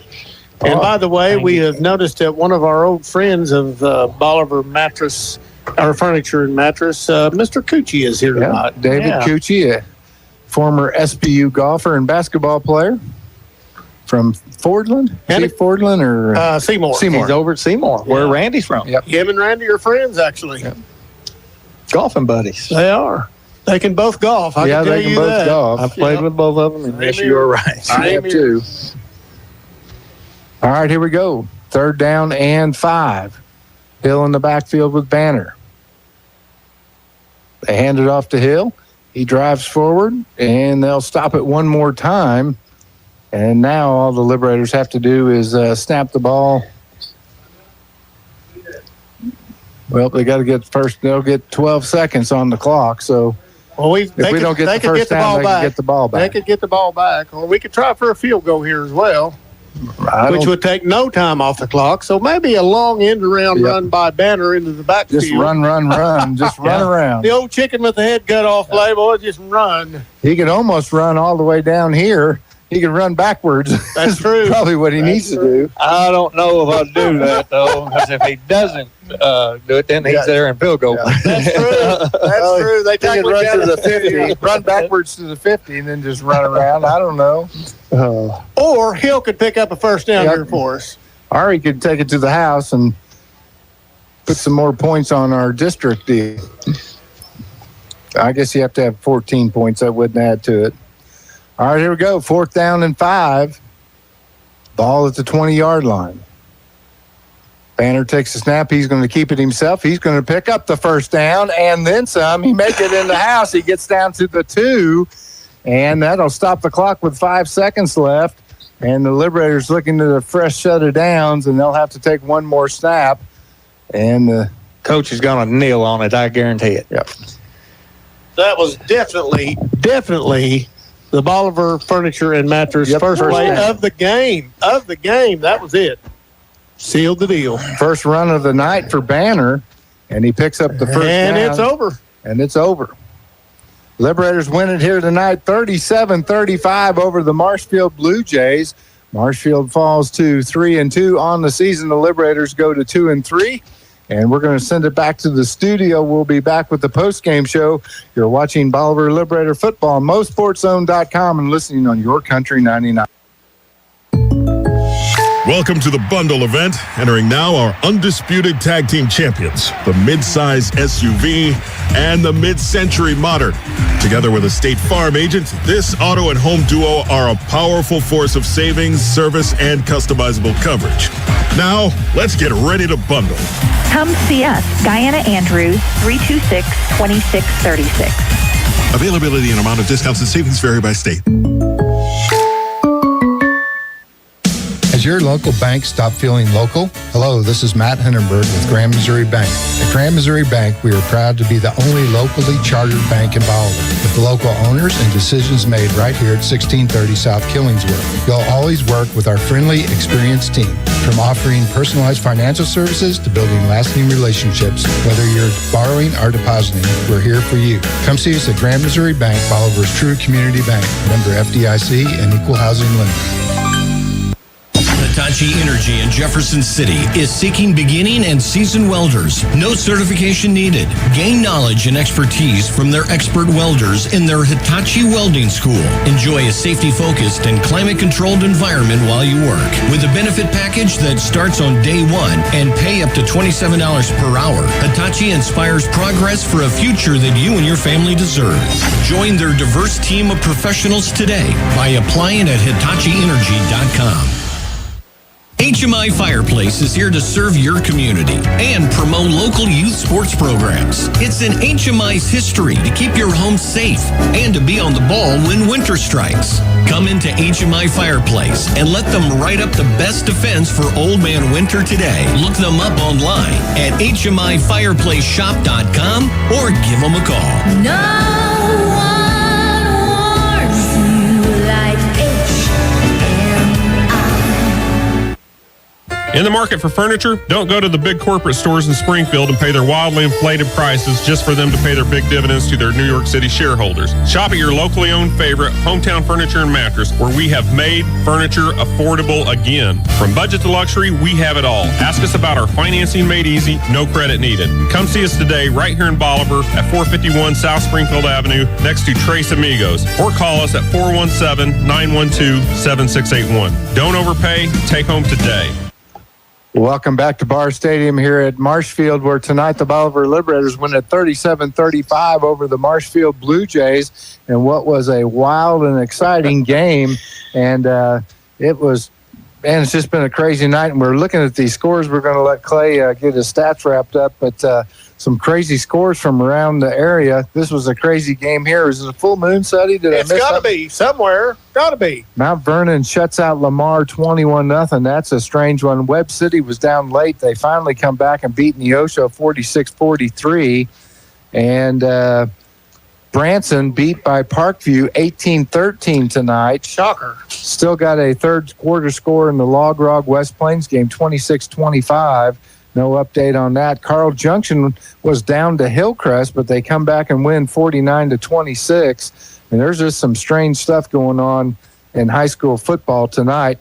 Monette in the fourth quarter up 50-32 over Mack County. Mack County is a top 10 team in Class 4. They're in our district. Monette's in our district, and I don't believe Monette had won a game this year. No. I mean, there's just some crazy stuff going on right now in high school football around the Ozarks. This game was crazy. The Liberators really in the first half, besides a turnover and special teams mix-up, pretty much controlled the Blue Jays. Blue Jays came out in the second half. They got the ball, went back and forth. Just a really crazy type game here tonight, but give it up to the boys, Sutton. They played to the very end, came back and scored with under a minute to go. Held the Blue Jays to 4 straight drop passes and get the victory here tonight. You know, this one was not over until the last 10 seconds of the game, and that's how it felt. I mean, we were just on pins and needles the whole second half, and hats off to Marshfield for a great game, and hats off to the Liberator for hanging in there.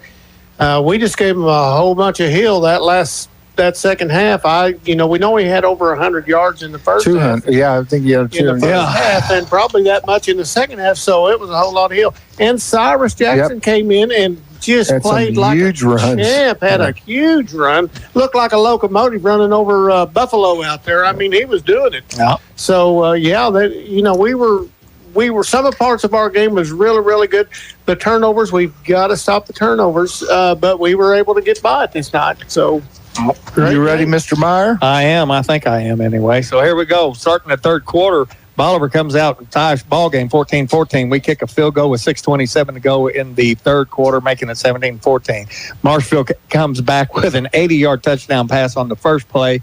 The kick is no good, making it 20-17. Marshfield. And then we have a 17-yard touchdown pass from Banner to Hill. Kick's good, 24-20, Bolivar. 9:14 to go in the fourth quarter. Jackson, 12-yard touchdown run. Kick is no good, making it 30-20.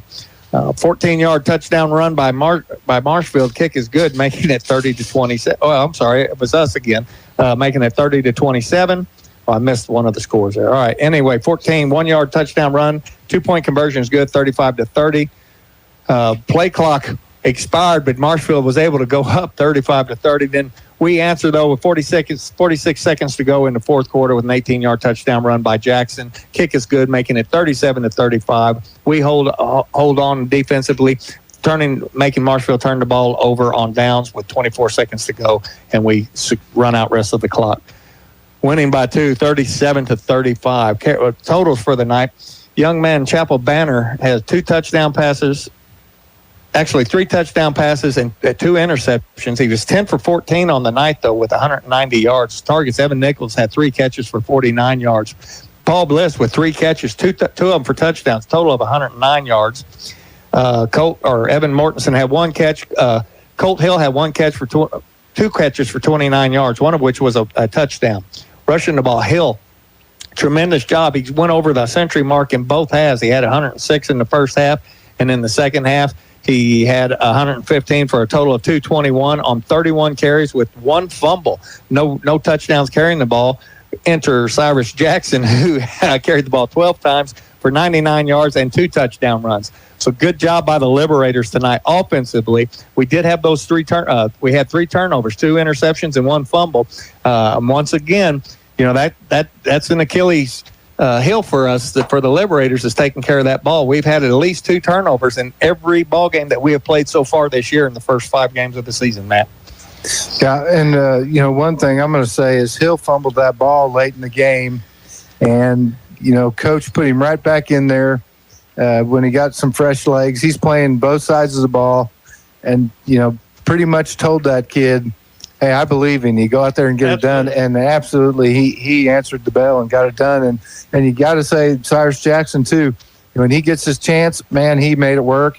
And those runs that he had when Hill was really winded were big runs in this contest. Without a question.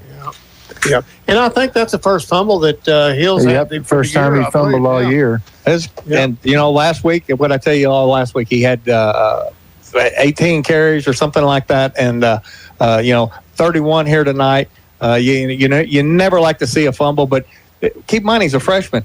2-way starter. I'm going to give him a little bit of grace on that.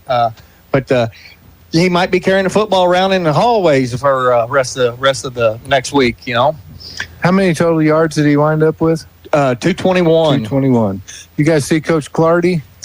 I have not. I think he is surrounded by a swarm of family and friends. Family and friends would be my guess. Well, I'm wondering if we need to. If he's going to get up here, I'm looking for him. I do not see him anywhere. I've been trying to pick him out with a camera, and I just can't. I see him. He is standing on the about the 28-yard line, 27-yard line. He just turned. He's walking across the 30. He's at the 35. Oh, there he is. I see him. He's hugging Cyrus Jackson's mom. Yeah.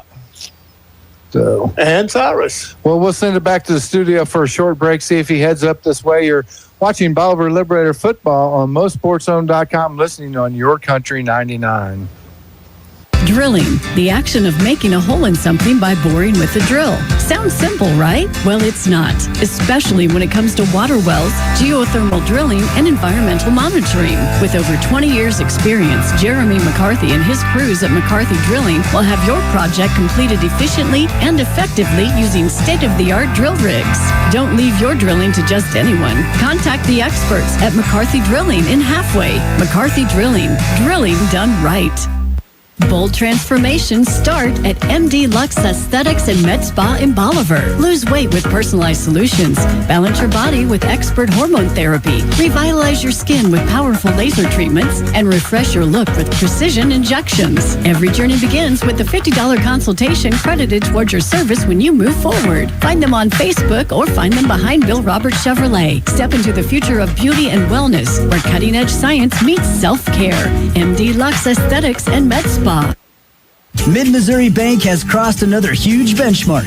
They've paid their Midmo customers more than $8 million in Casasa rewards. Join Midmo in the race to $10 million.